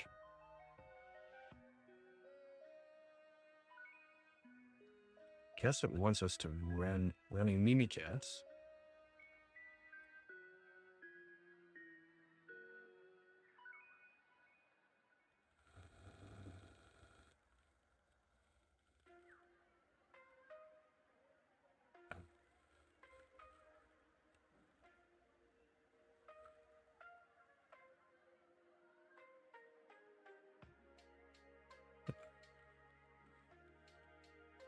Wireless execution of Mimikatz from remote hosted server.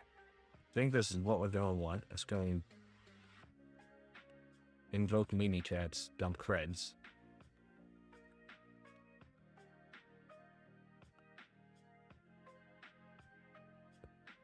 PowerShell version is not frequently updated, but can you load it into memory without ever hitting the hard drive. This version simply selectively loads. I don't think we care if we drop files. I'm starting to get to that point. In fact, I think the SMB might be the fastest way. We can start uploading some files, but we just need to figure out which ones we want.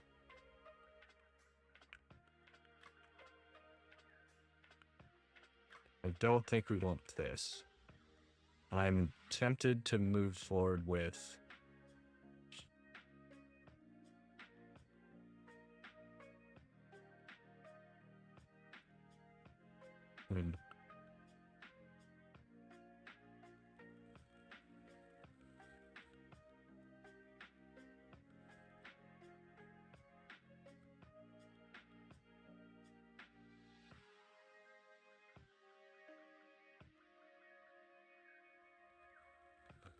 just want better hold of this device.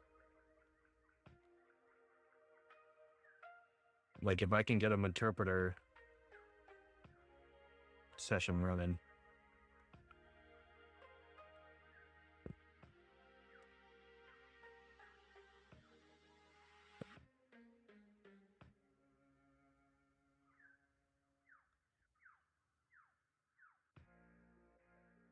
Interpreter through PowerShell?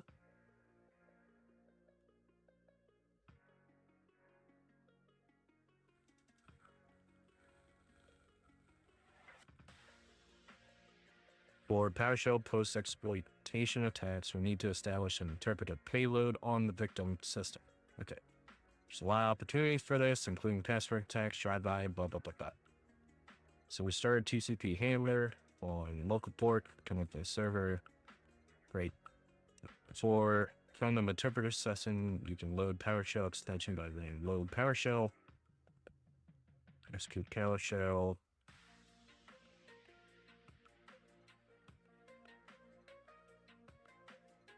Right.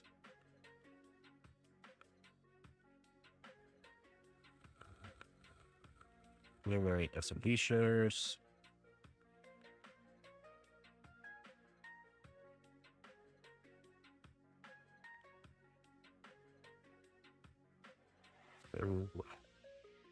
What am I missing here?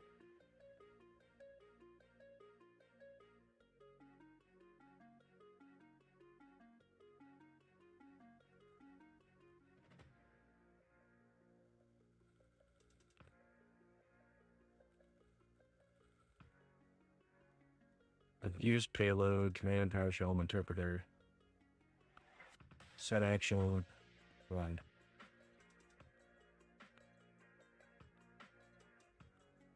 Execute an x64 payload from a command via PowerShell. I want to generate interpreter payload. Once we generate the payload, then we can run it using the PowerShell access that we have. Generates a payload.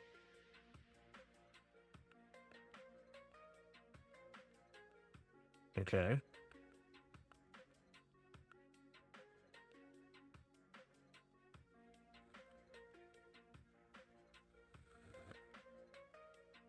So, no, thanks. We're getting closer. Let's use payload,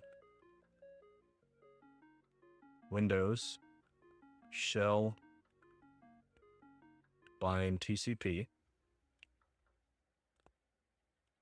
help.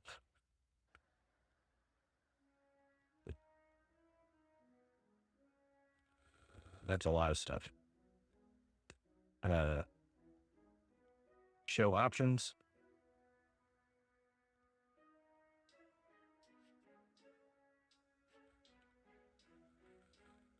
Function, show module. All right. Generates a payload.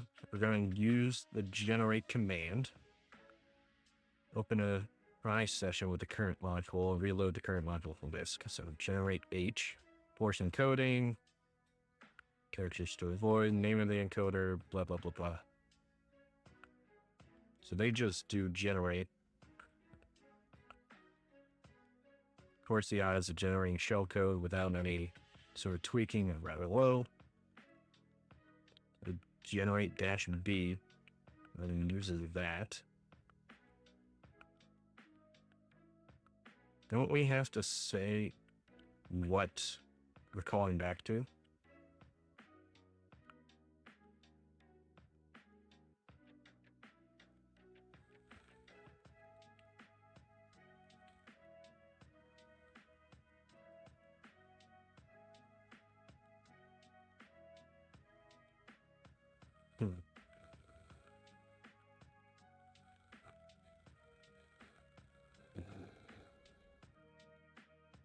That's 7. Show actions.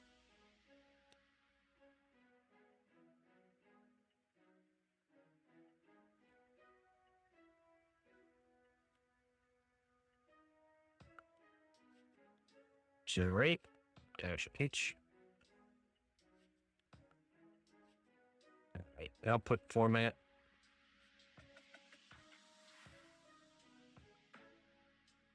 Voice and code are to be used.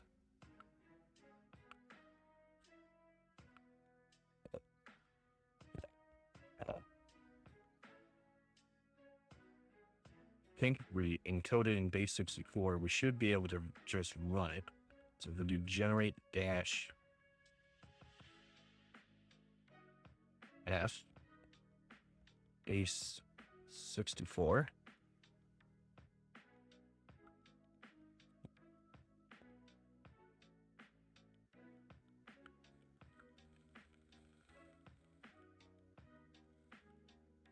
We'll go ahead and copy this.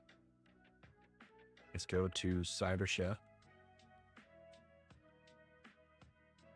We can just review what it says before we go ahead and throw it in there. Always good to double check. Okay. Maybe not in this case.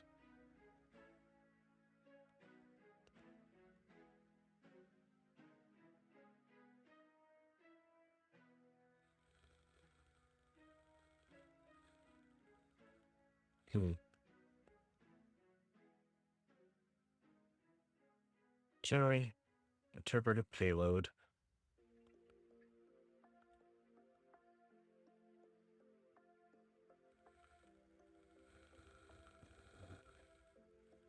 Like this one.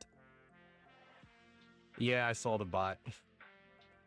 They're great.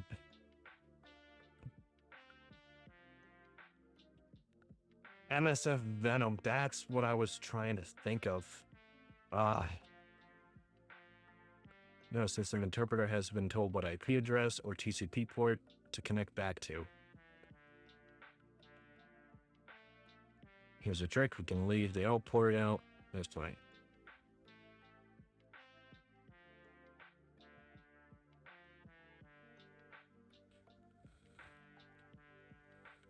So we do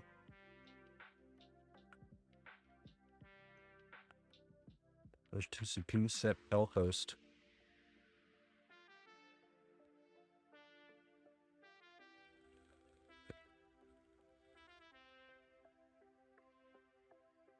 Set L host to 127 so you can run the interpreter on the same system as your Metasploit console. TCP port it can connect back to. Set these two parameters, L host and L port. The L denotes local. Metasploit's console, and the R for remote. To make it easy for you to follow, test yourself. Let's set L host to 122nd locally. So I think we're gonna want to set L host here to our IP address, which was 10.10. No, it was like 10.6. 4179. 10.6.41.79. I almost forgot.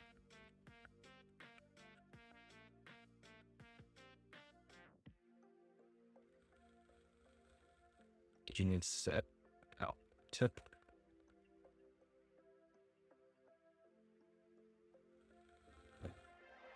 The most post isn't what we want though. Is it? Show options. Or that's not needed. Target address. The listening port.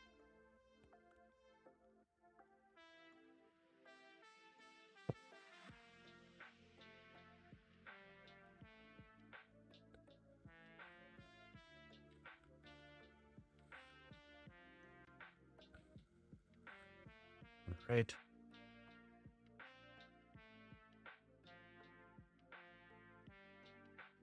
So we'll just copy this real quick. Well, we'll just copy the whole thing and just use multi handler.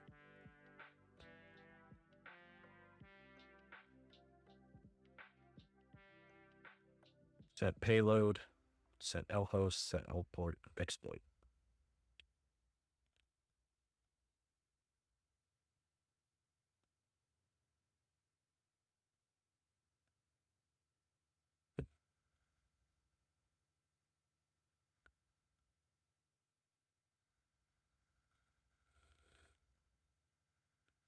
If I go ahead and paste this in, we can change it from this PHP. We don't really care about PHP. We want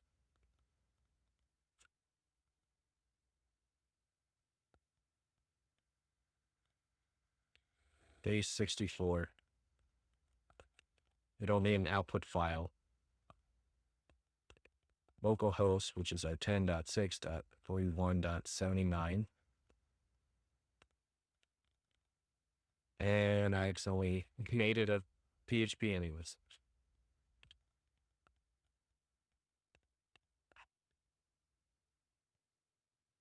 Confusing myself now, so I can only imagine what it's like for you guys.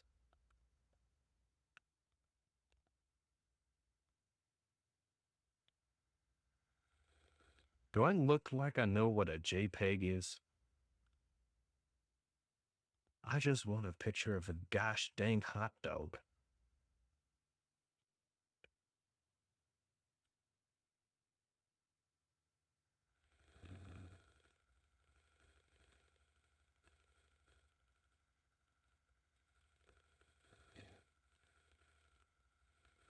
How payloads work. Single payloads are fire and forget.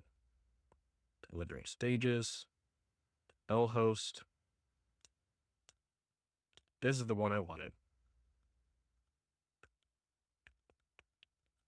If I just run this, so our local host will change again. So it's our 10.6.41.79. It's going to make an executable. We'll just upload that and run it. Hopefully.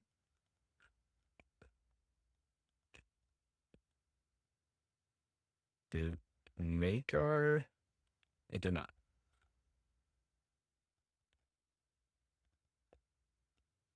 What did we forget?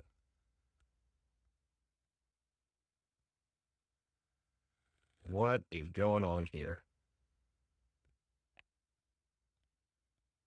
That's our executable. Ah. No, hold on. Someone I just ran. Base clipboard. Where's TCP? Ouch. Oh. That should have worked. Let me check that our... Still have our...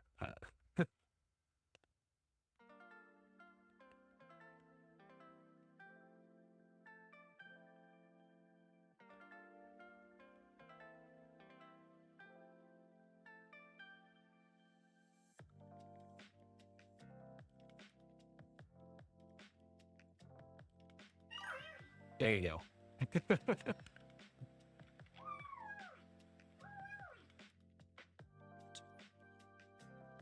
Just want a simple reverse TCP 10.6.41.79. That's our local. It's going to be in executable format, and we'll just call it test.exe.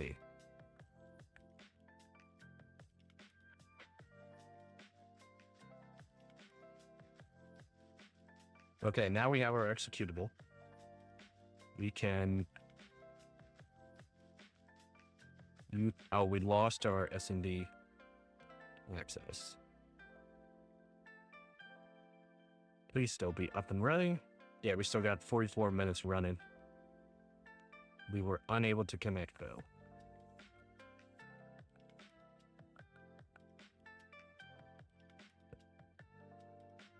Ping, turn that. 247.84.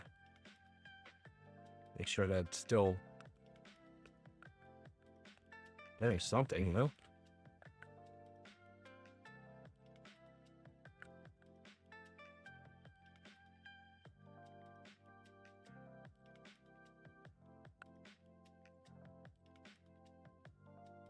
It.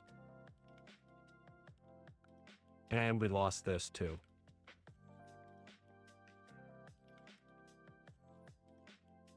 I wonder if the box went down.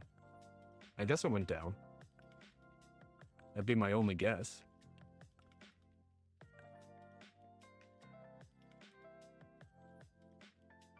Yeah, probably have to restart the box. So then we terminate it and start it back up. While we wait for that. Okay, so we have our reverse TCP.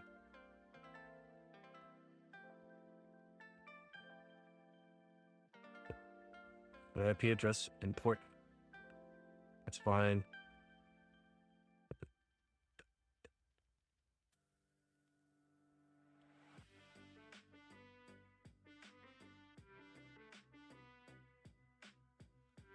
Just comment reverse shell.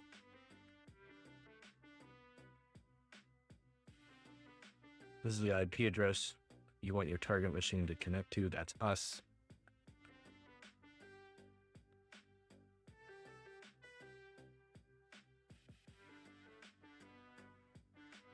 And copy the executable to the box. Pick it off. Specify port is probably fine. So once we get that file on there and we can pick it off, we should receive a connection from it through our Metasploit.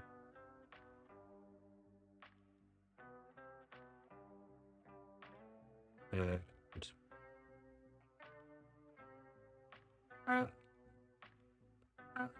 then we can start testing other modules within Metasploit to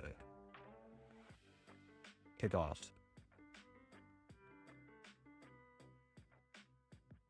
Here's our new IP address. We'll get back to this.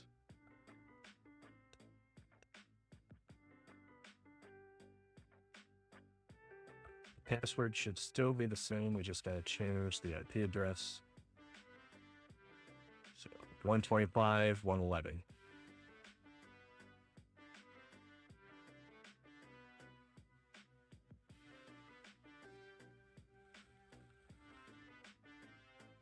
Connection fail. It does probably take a few minutes for it to just reboot since I did have to restart it. But I'm impatient and I want access now. It's my server and I want it now.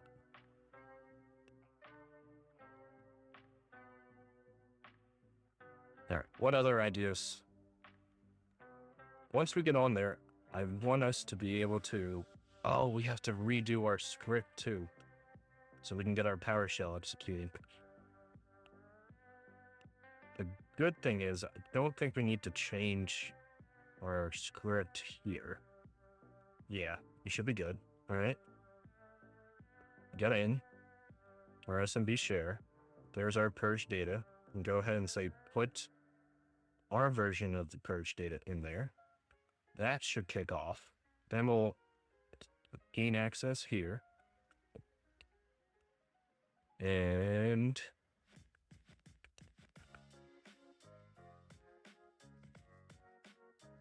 this is what I want to start doing with some of these, poking around with the passwords and accounts. So I don't know where that system flag is. Okay, we were able to override it. This should kick off in about 30 seconds.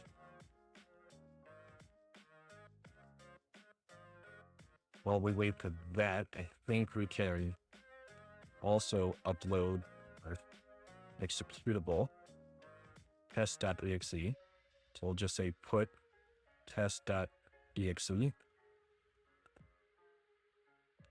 that hopefully doesn't break anything. Okay, looks good. You just gotta wait for our access to come back.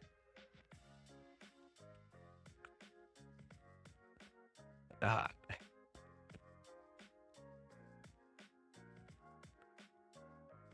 We're so close to the end of this, I can taste it. We just...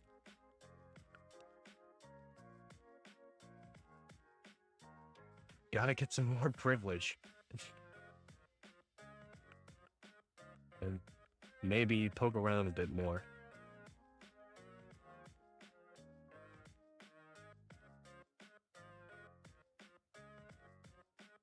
Let's start our listener, maybe.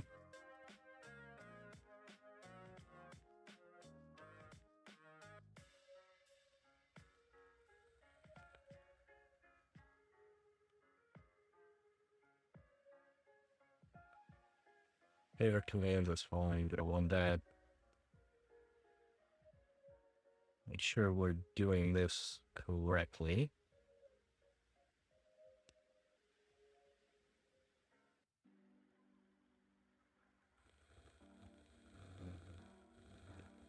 Interpreter, reverse, that's fine.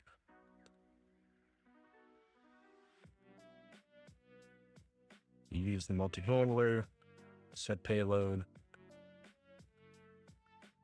localhost, right.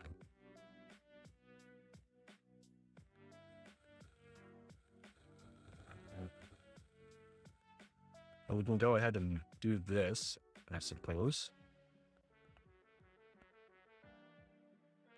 So that will be our Windows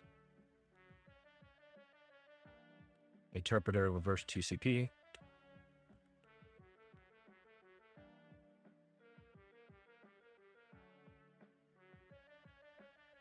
So put that down here so I can see both.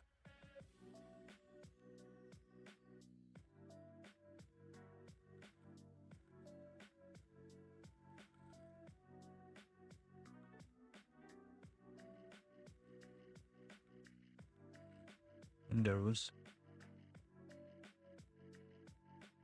interpreter reverse TCP. All right, we have our payload.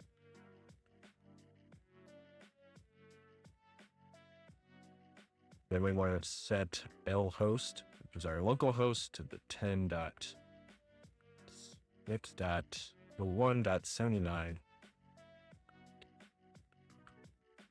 Set L port to 4444. And run.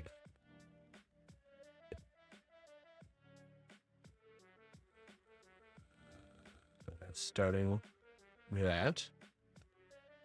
Okay, we have our connection. Once this loads our PowerShell, I think we should be able to just execute that test.exe. And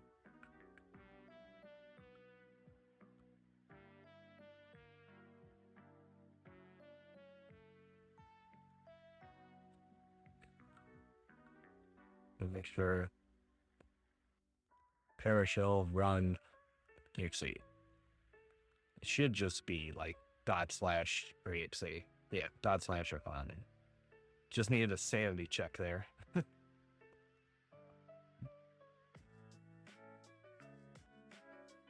Connect to. Okay, we have our access. Everything downloads. Go ahead and look around for our test.exe. That should be good. Or I'm getting the share confused.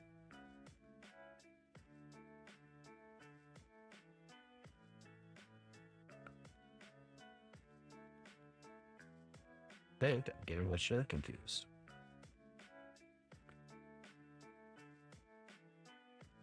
That's not good. That's going to be tricky for us now.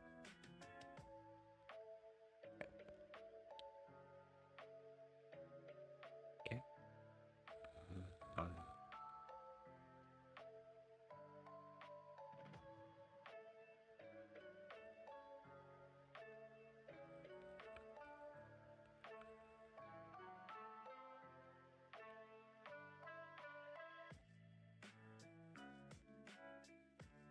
Dang. So we have our share.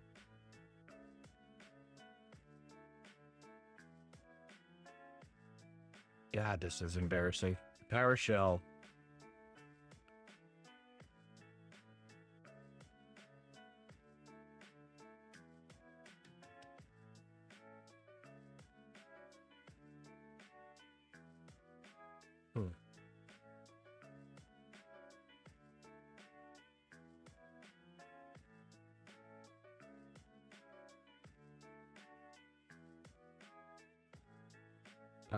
Here's what I'm saying.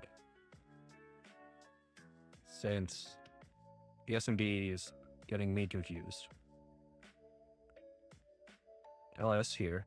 Here's all our files. We're going to run python -m http .server.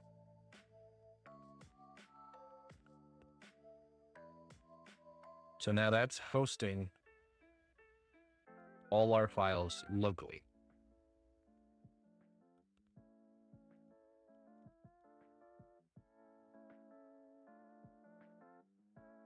I think I might have to switch my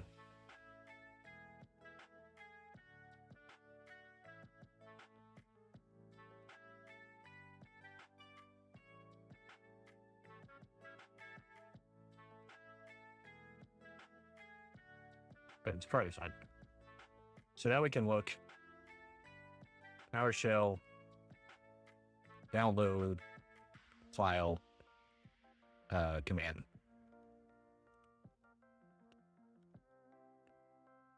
So with our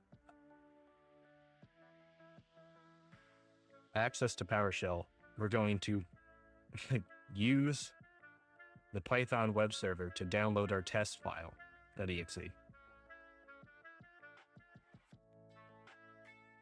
So if we try this, invoke web quest, http ://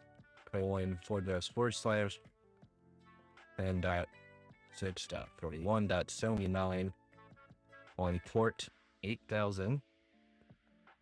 You guys can see that, but there it is. /test.exe -out file.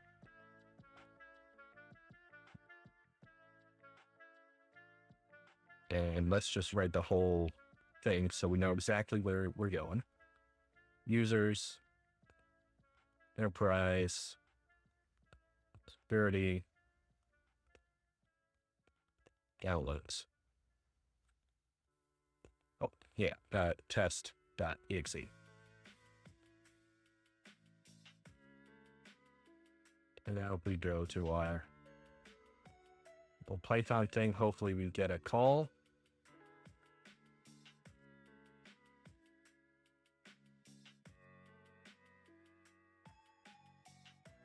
Localhost port 1000. All right, so that's from us. Here's our little Python web.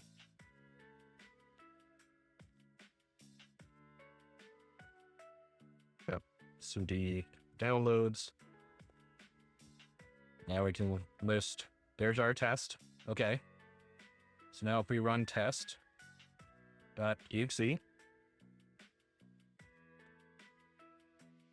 get that to our interpreter.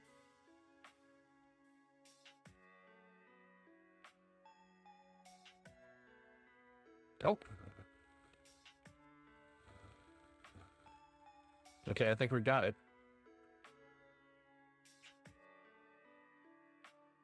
That should be running in the background here. Okay, we have a session. We have a session.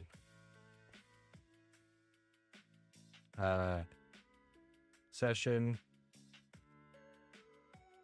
Yeah, sessions dash I. That should be our person. Okay. Already interacted. Right.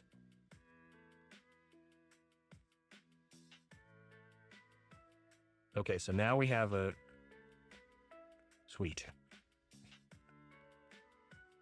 Steal token. Attempt to steal impersonation token.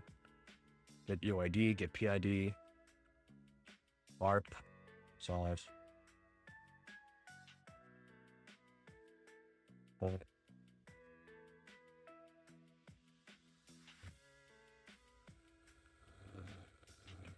Pivot listeners won't need to worry about that yet, I think. And chat files. Search for files. Install the mount points. That might be good. Networking commands. Get the environment variables, get SID. Got the system command shell. It might be us if we can get a system command shell running.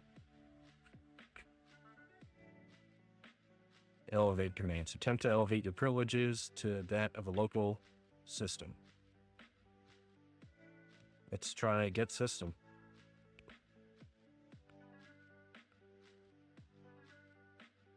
We're able to get system access.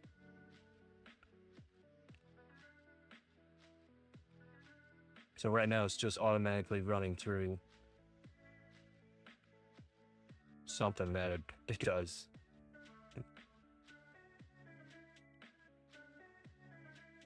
Got system via technique named pipe impersonation. Cool. Who am I?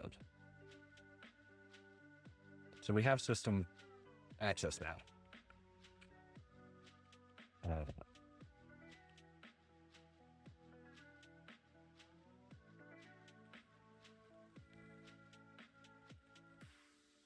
I think we want shell. So now as system, we'll open up a shell and we should be able to start poking around a bit better. All right. Who am I? Oh, sweet, we have system. So now we should be able to go up the directory. We're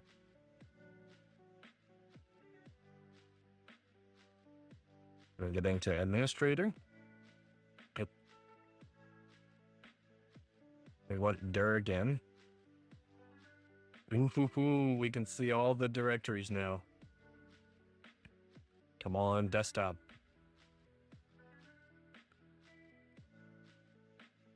Dir. System.txt. So let's cat system.txt. And I keep forgetting we're not on Linux. CMD read file. I think it's something like echo. Oh, it's more and then the file name. More system.txt.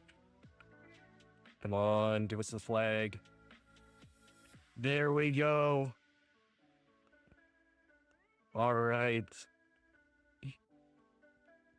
Now the moment you've all been waiting for. Let's go ahead and finish this off.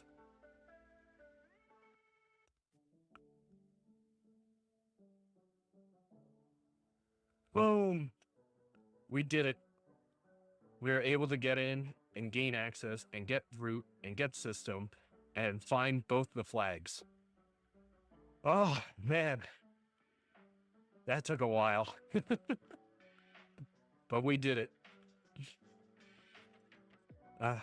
Should we post this on our Twitter? I said we go for it. That'll be fun.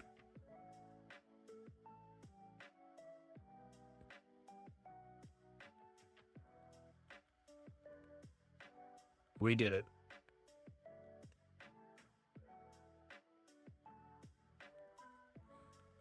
Nice.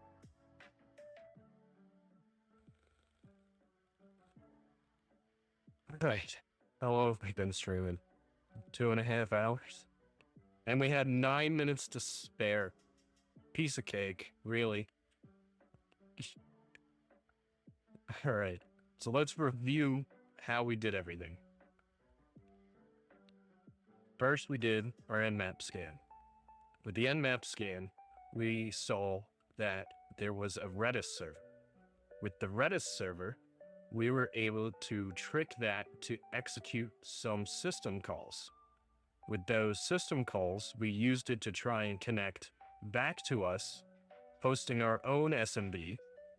So we tried to exchange the user account that I was using, that enterprise security. With that, we were able to get the hash, the NTLM hash. Once we had that hash, we cracked it using Hashcat. We got the password. We connected back into the share, found we had read-write access to the, what was that one share called? Enterprise share. Should have known. We overwrote a PowerShell script that was running so we could have access to PowerShell. So we had remote execution running. With remote execution running, we downloaded an interpreter payload that we hosted from our attacker box Kali. We ran it through our PowerShell. With that running, we were able to get system. And with system, we were able to read the local admin account and get the final flag. Fantastic. I'm glad it took a while, but we got there. And yeah.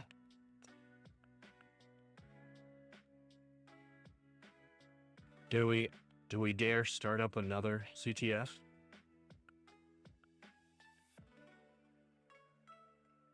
This one did take us, oh geez, what was that, like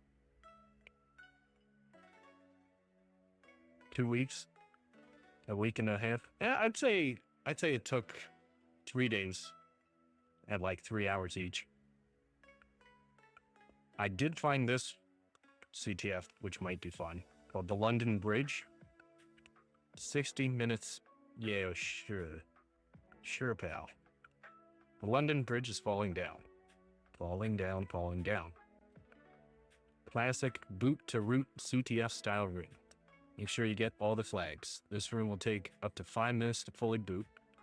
Please be patient.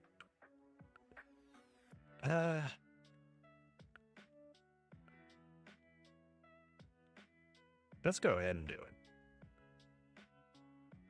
There's also small, which it's the same thing, but different. So we have user flag and root flag.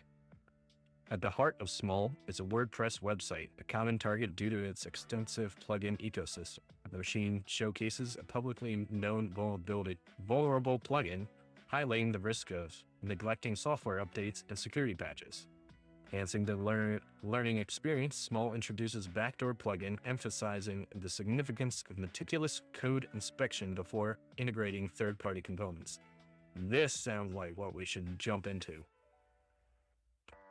And I finally have this one, Pyrat. Test your enumeration skills on a boot-to-root machine. Let's go ahead and try Small. I'm feeling lucky. If we can join the room. Okay, I have to terminate this. Join our small room. No?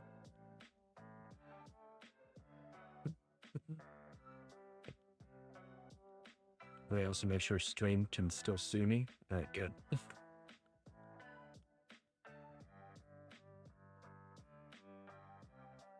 All right, we're in the room. Go ahead and start this up. It's gonna take 5 minutes just to start up.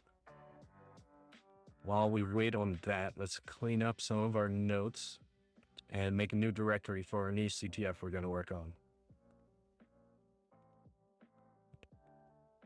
Make dir small. It is very small. Open up a new code window for our new nodes.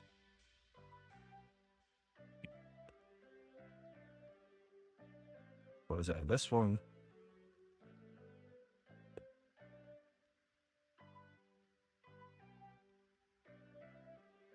Notes.txt.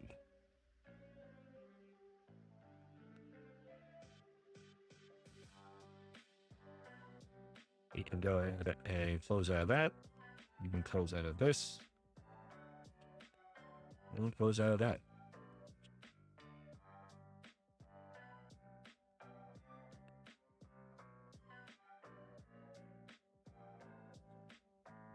We connect to our Metasploit.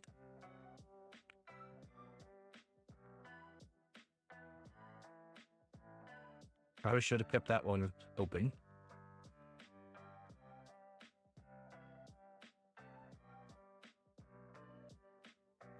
Okay, low active sessions.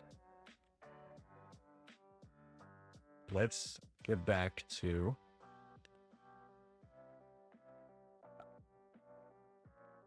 we're gonna keep that one on just in case. And do that. Living off the land binary scripts and libraries.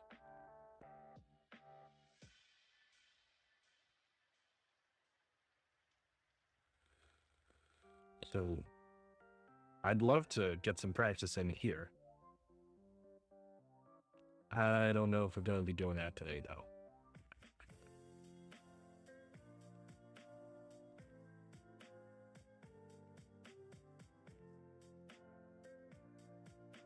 But yeah.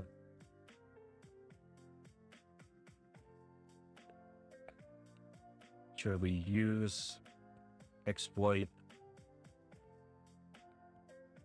multi-handler? Set payload to our Windows interpreter.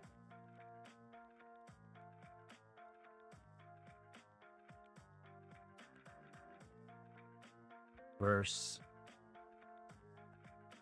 SCP. Good. Set our L host to our IP address.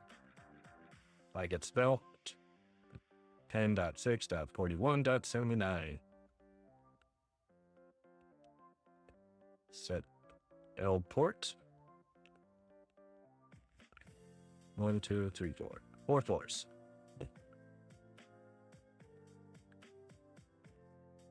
And go ahead and see if our box is started up yet. Okay. Do you know that computers without a GPU like Attack Box, John the Ripper is faster than Hashcat? Wow. That might be good to know, because we might need to use John the Ripper now. So IP address. There we go. I think let's open up a new Firefox, because said that this is a WordPress site. Well, at 10.92.56. 56. Okay. It did properly change URL. It probably just needs more time to get set up. In the meantime, let's go ahead and start Yes. And map.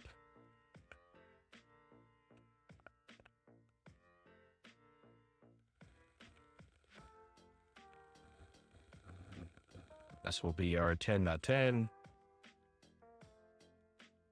92. 56.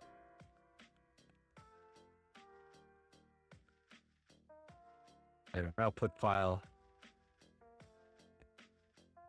And that.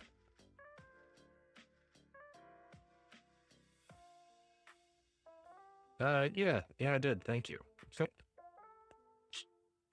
And map, so helpful, so kind.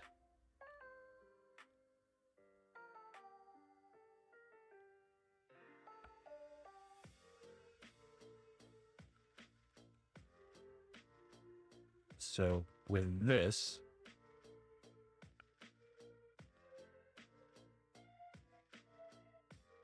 let's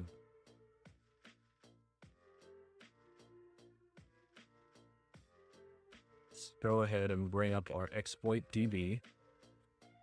That'll help us find any WordPress plugins. I feel like that's a pretty big hint. And what else do we want? On the Ripper cheat sheet.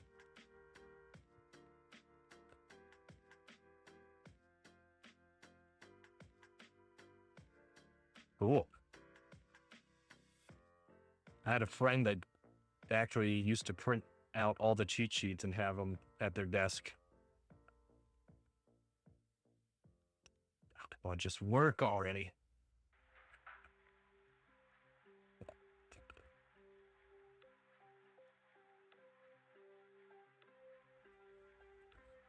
See where we're at. 26% done. Let's make some notes. Might need on the Ripper.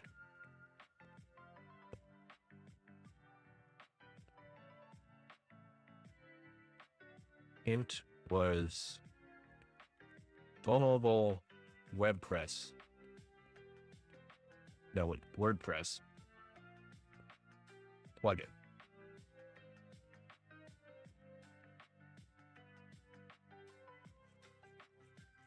So we're going to want to find what version of WordPress it's using, what plugins are available, and that it's currently using. And then I guess just start going through a list of those plugins.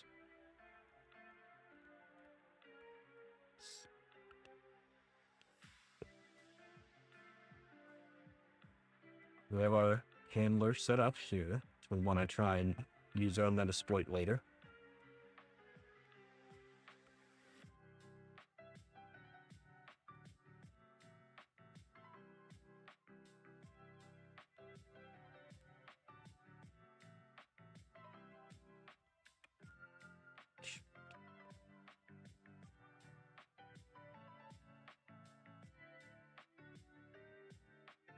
Sort a word list to use the word list rule.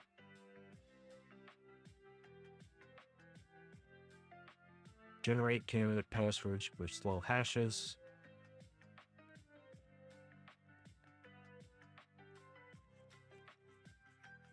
All right.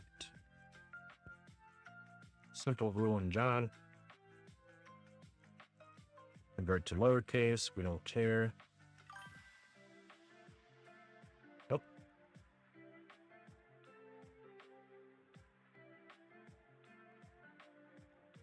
I don't know what that ding noise was. I missed it.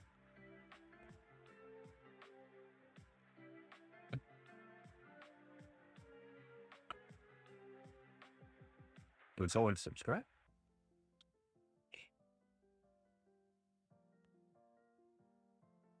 Oh, wait, just check the activity feed.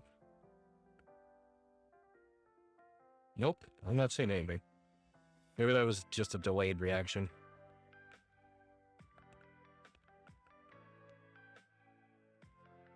Anyways.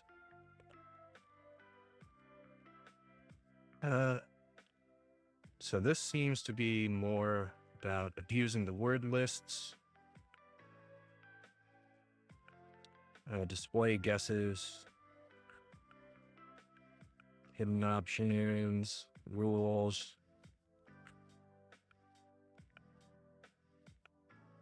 I think we're going to want to use something along the lines of this command, like generate candidate passwords for slow hashes. Cracking those, here we go. Word list mode, dictionary attack. It's just John word list password dot list hash file. All right, seems easy enough. Famous last words.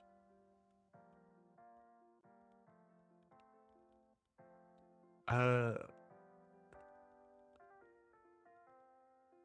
me pause, Callie. I have to check my Etsy post file.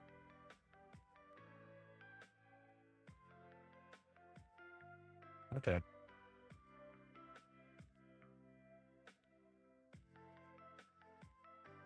Sudo vim Etsy host. And I just gotta remove that. I still had the Etsy host for the VulnNet. I just want to make sure I remove that. And if this was accidentally causing issues with trying to reach this site, which is odd.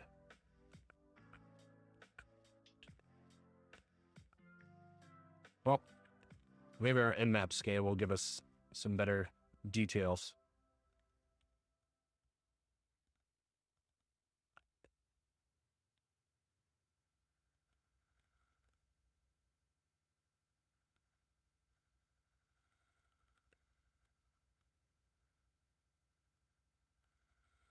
Let's see.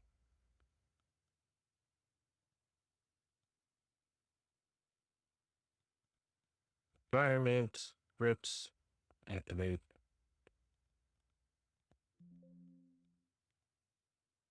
Making sure we have access to our commands, and stream is still running.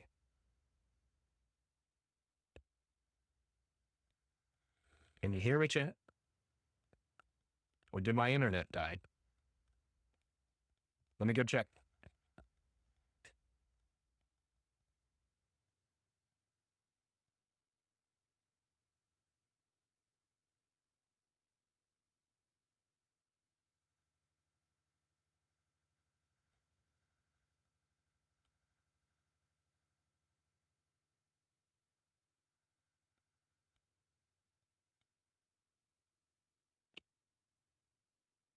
Nope, we're still good. I just don't know what's going on.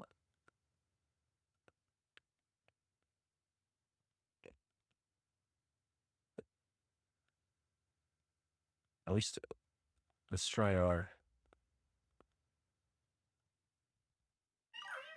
All right. Script's still running. Good, good, good.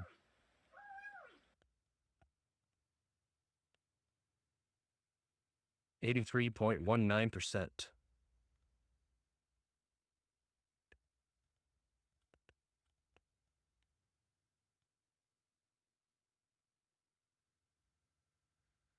Why are we not seeing the web app?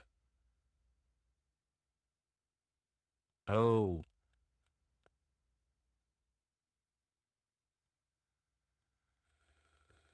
This?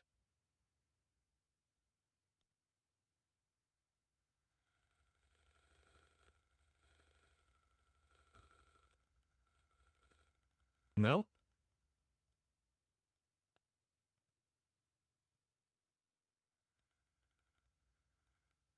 Could have sworn I would have done it. Well, I guess I'll check locally.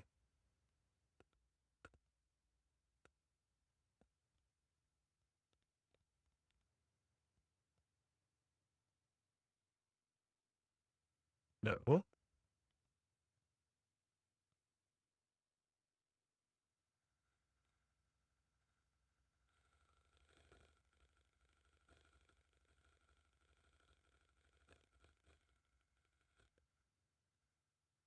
That's make sure that our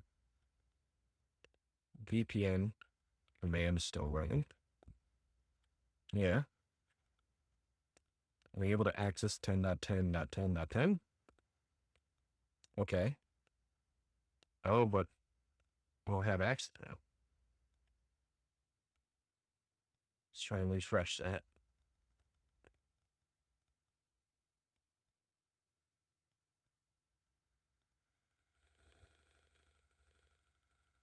There we go. Now we have an IP address. Perfect. So now if we go to small, no.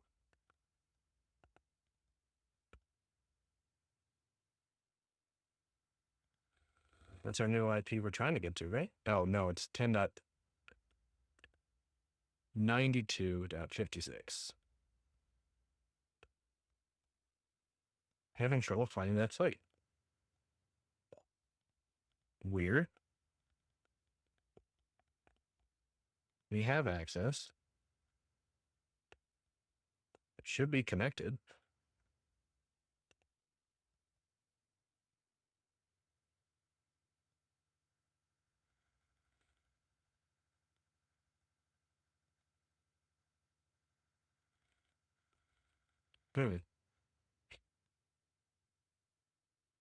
Don't want to use their box, especially since we have everything pretty much set up now.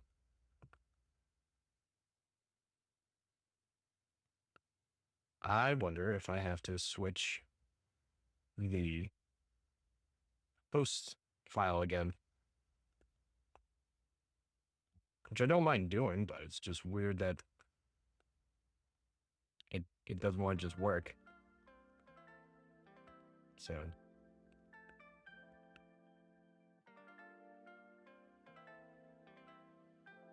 there, you guys can look at the screen there for a minute.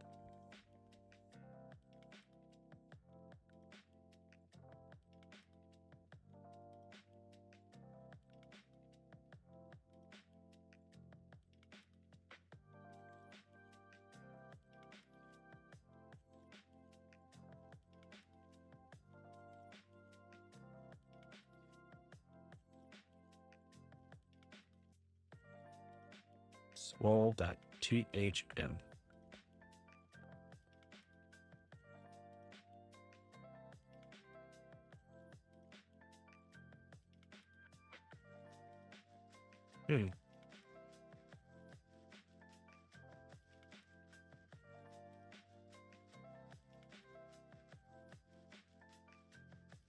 Whoa, what we're doing wrong.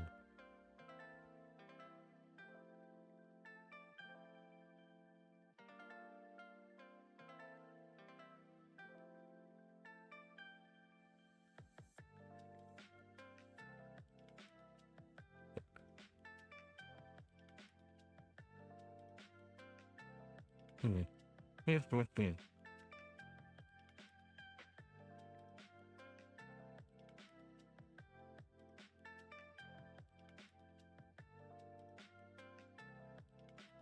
Okay, our end map finished.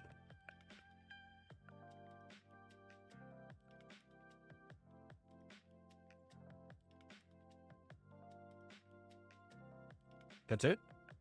It didn't find anything? Something's not right.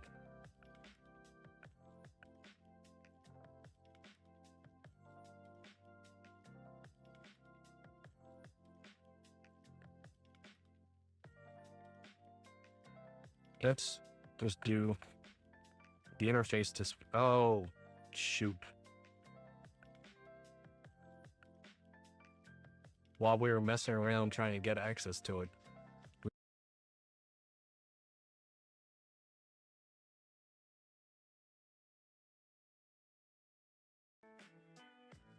Connect? Did that work? All right. Sorry about that. The internet did actually die. But we should be back online now. That's what we get for trying to do too much, too fast, too soon.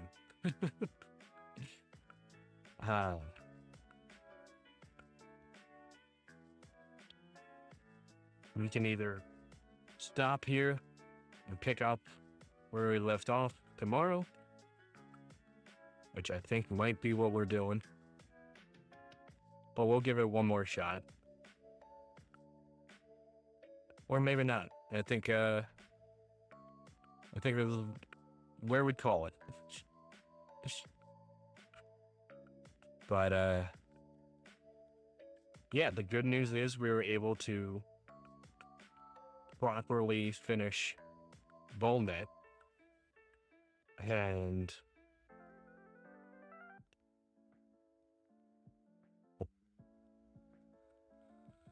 I don't know what happened. We just lost access to stream. Everything died and blew up. But just want to see what we're supposed to see.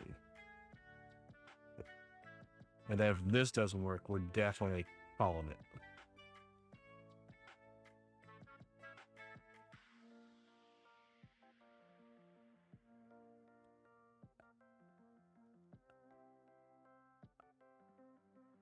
But this is why I need you guys to subscribe so I can afford better internet.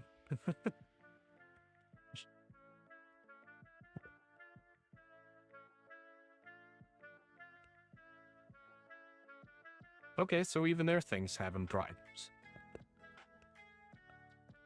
Let's go ahead and terminate that and restart it, I guess.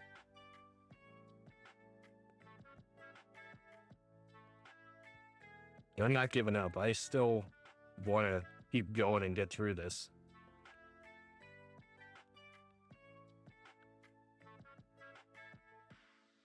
Lord knows I need more practice.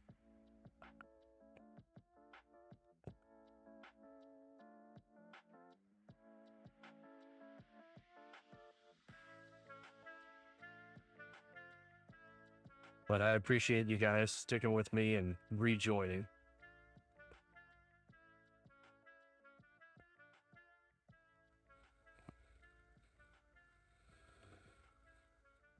I'm just glad I've been able to get back on and not lose too much progress.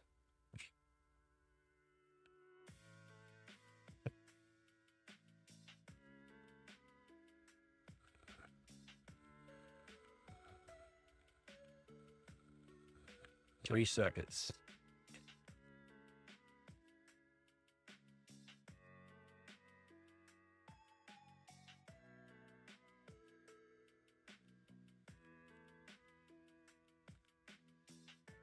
I wonder if this box is just broken.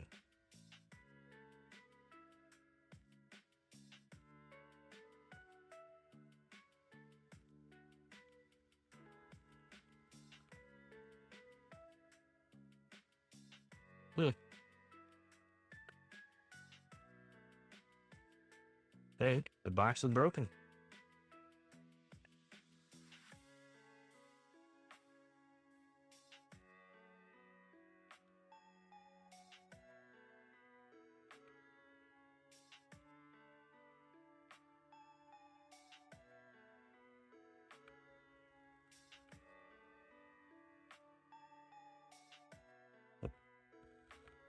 Please allow 4 minutes for a VM to fully boot. We gave it plenty of time last time.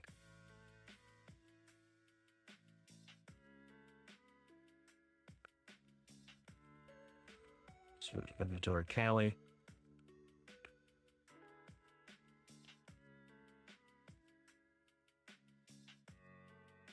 We have our IP address back.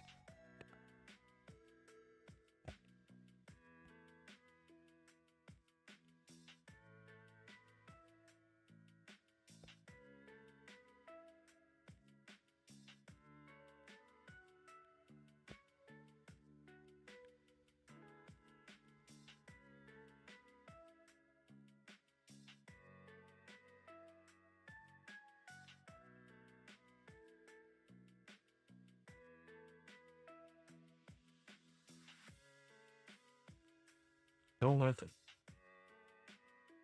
Did we ever finish that lo-fi room too?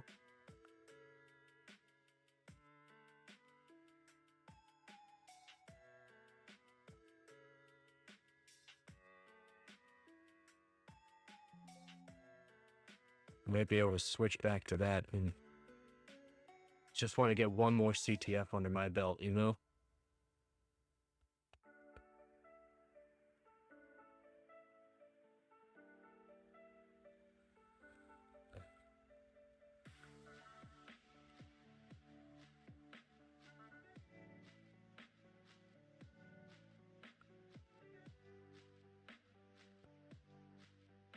Yes, we were able to finish the lo-fi.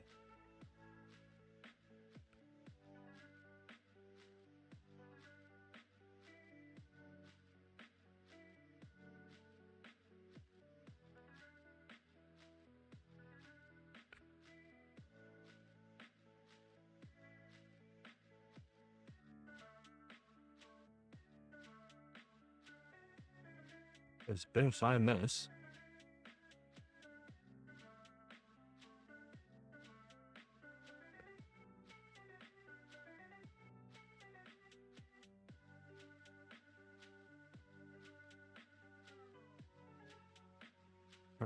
Private one bit.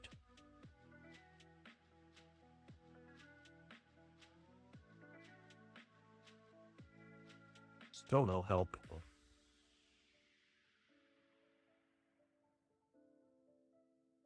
But we are running. We're good.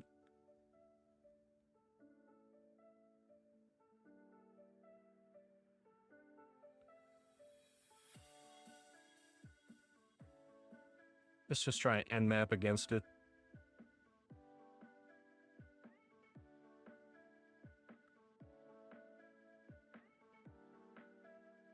And we're able to see anything, that'll be a miracle. Okay. So it says that it's up.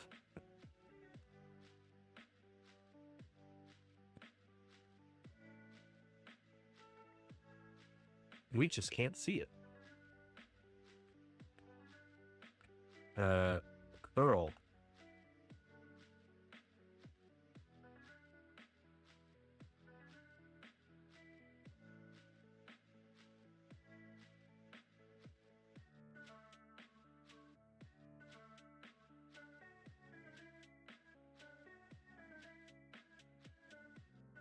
What that?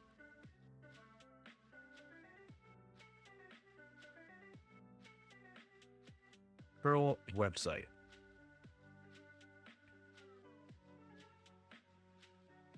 Example. I want to try this command. If I can curl the IP address, we're able to. Yeah, that's what I thought. It's just.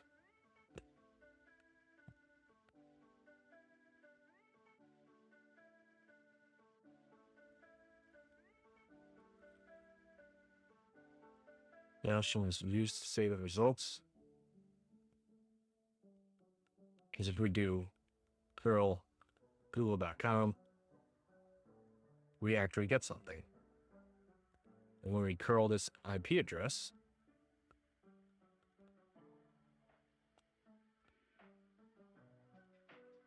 port 80, nothing.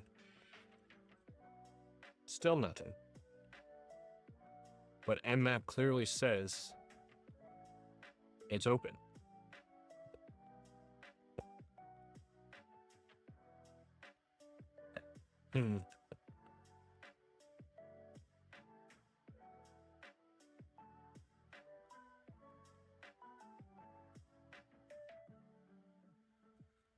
Just no feedback.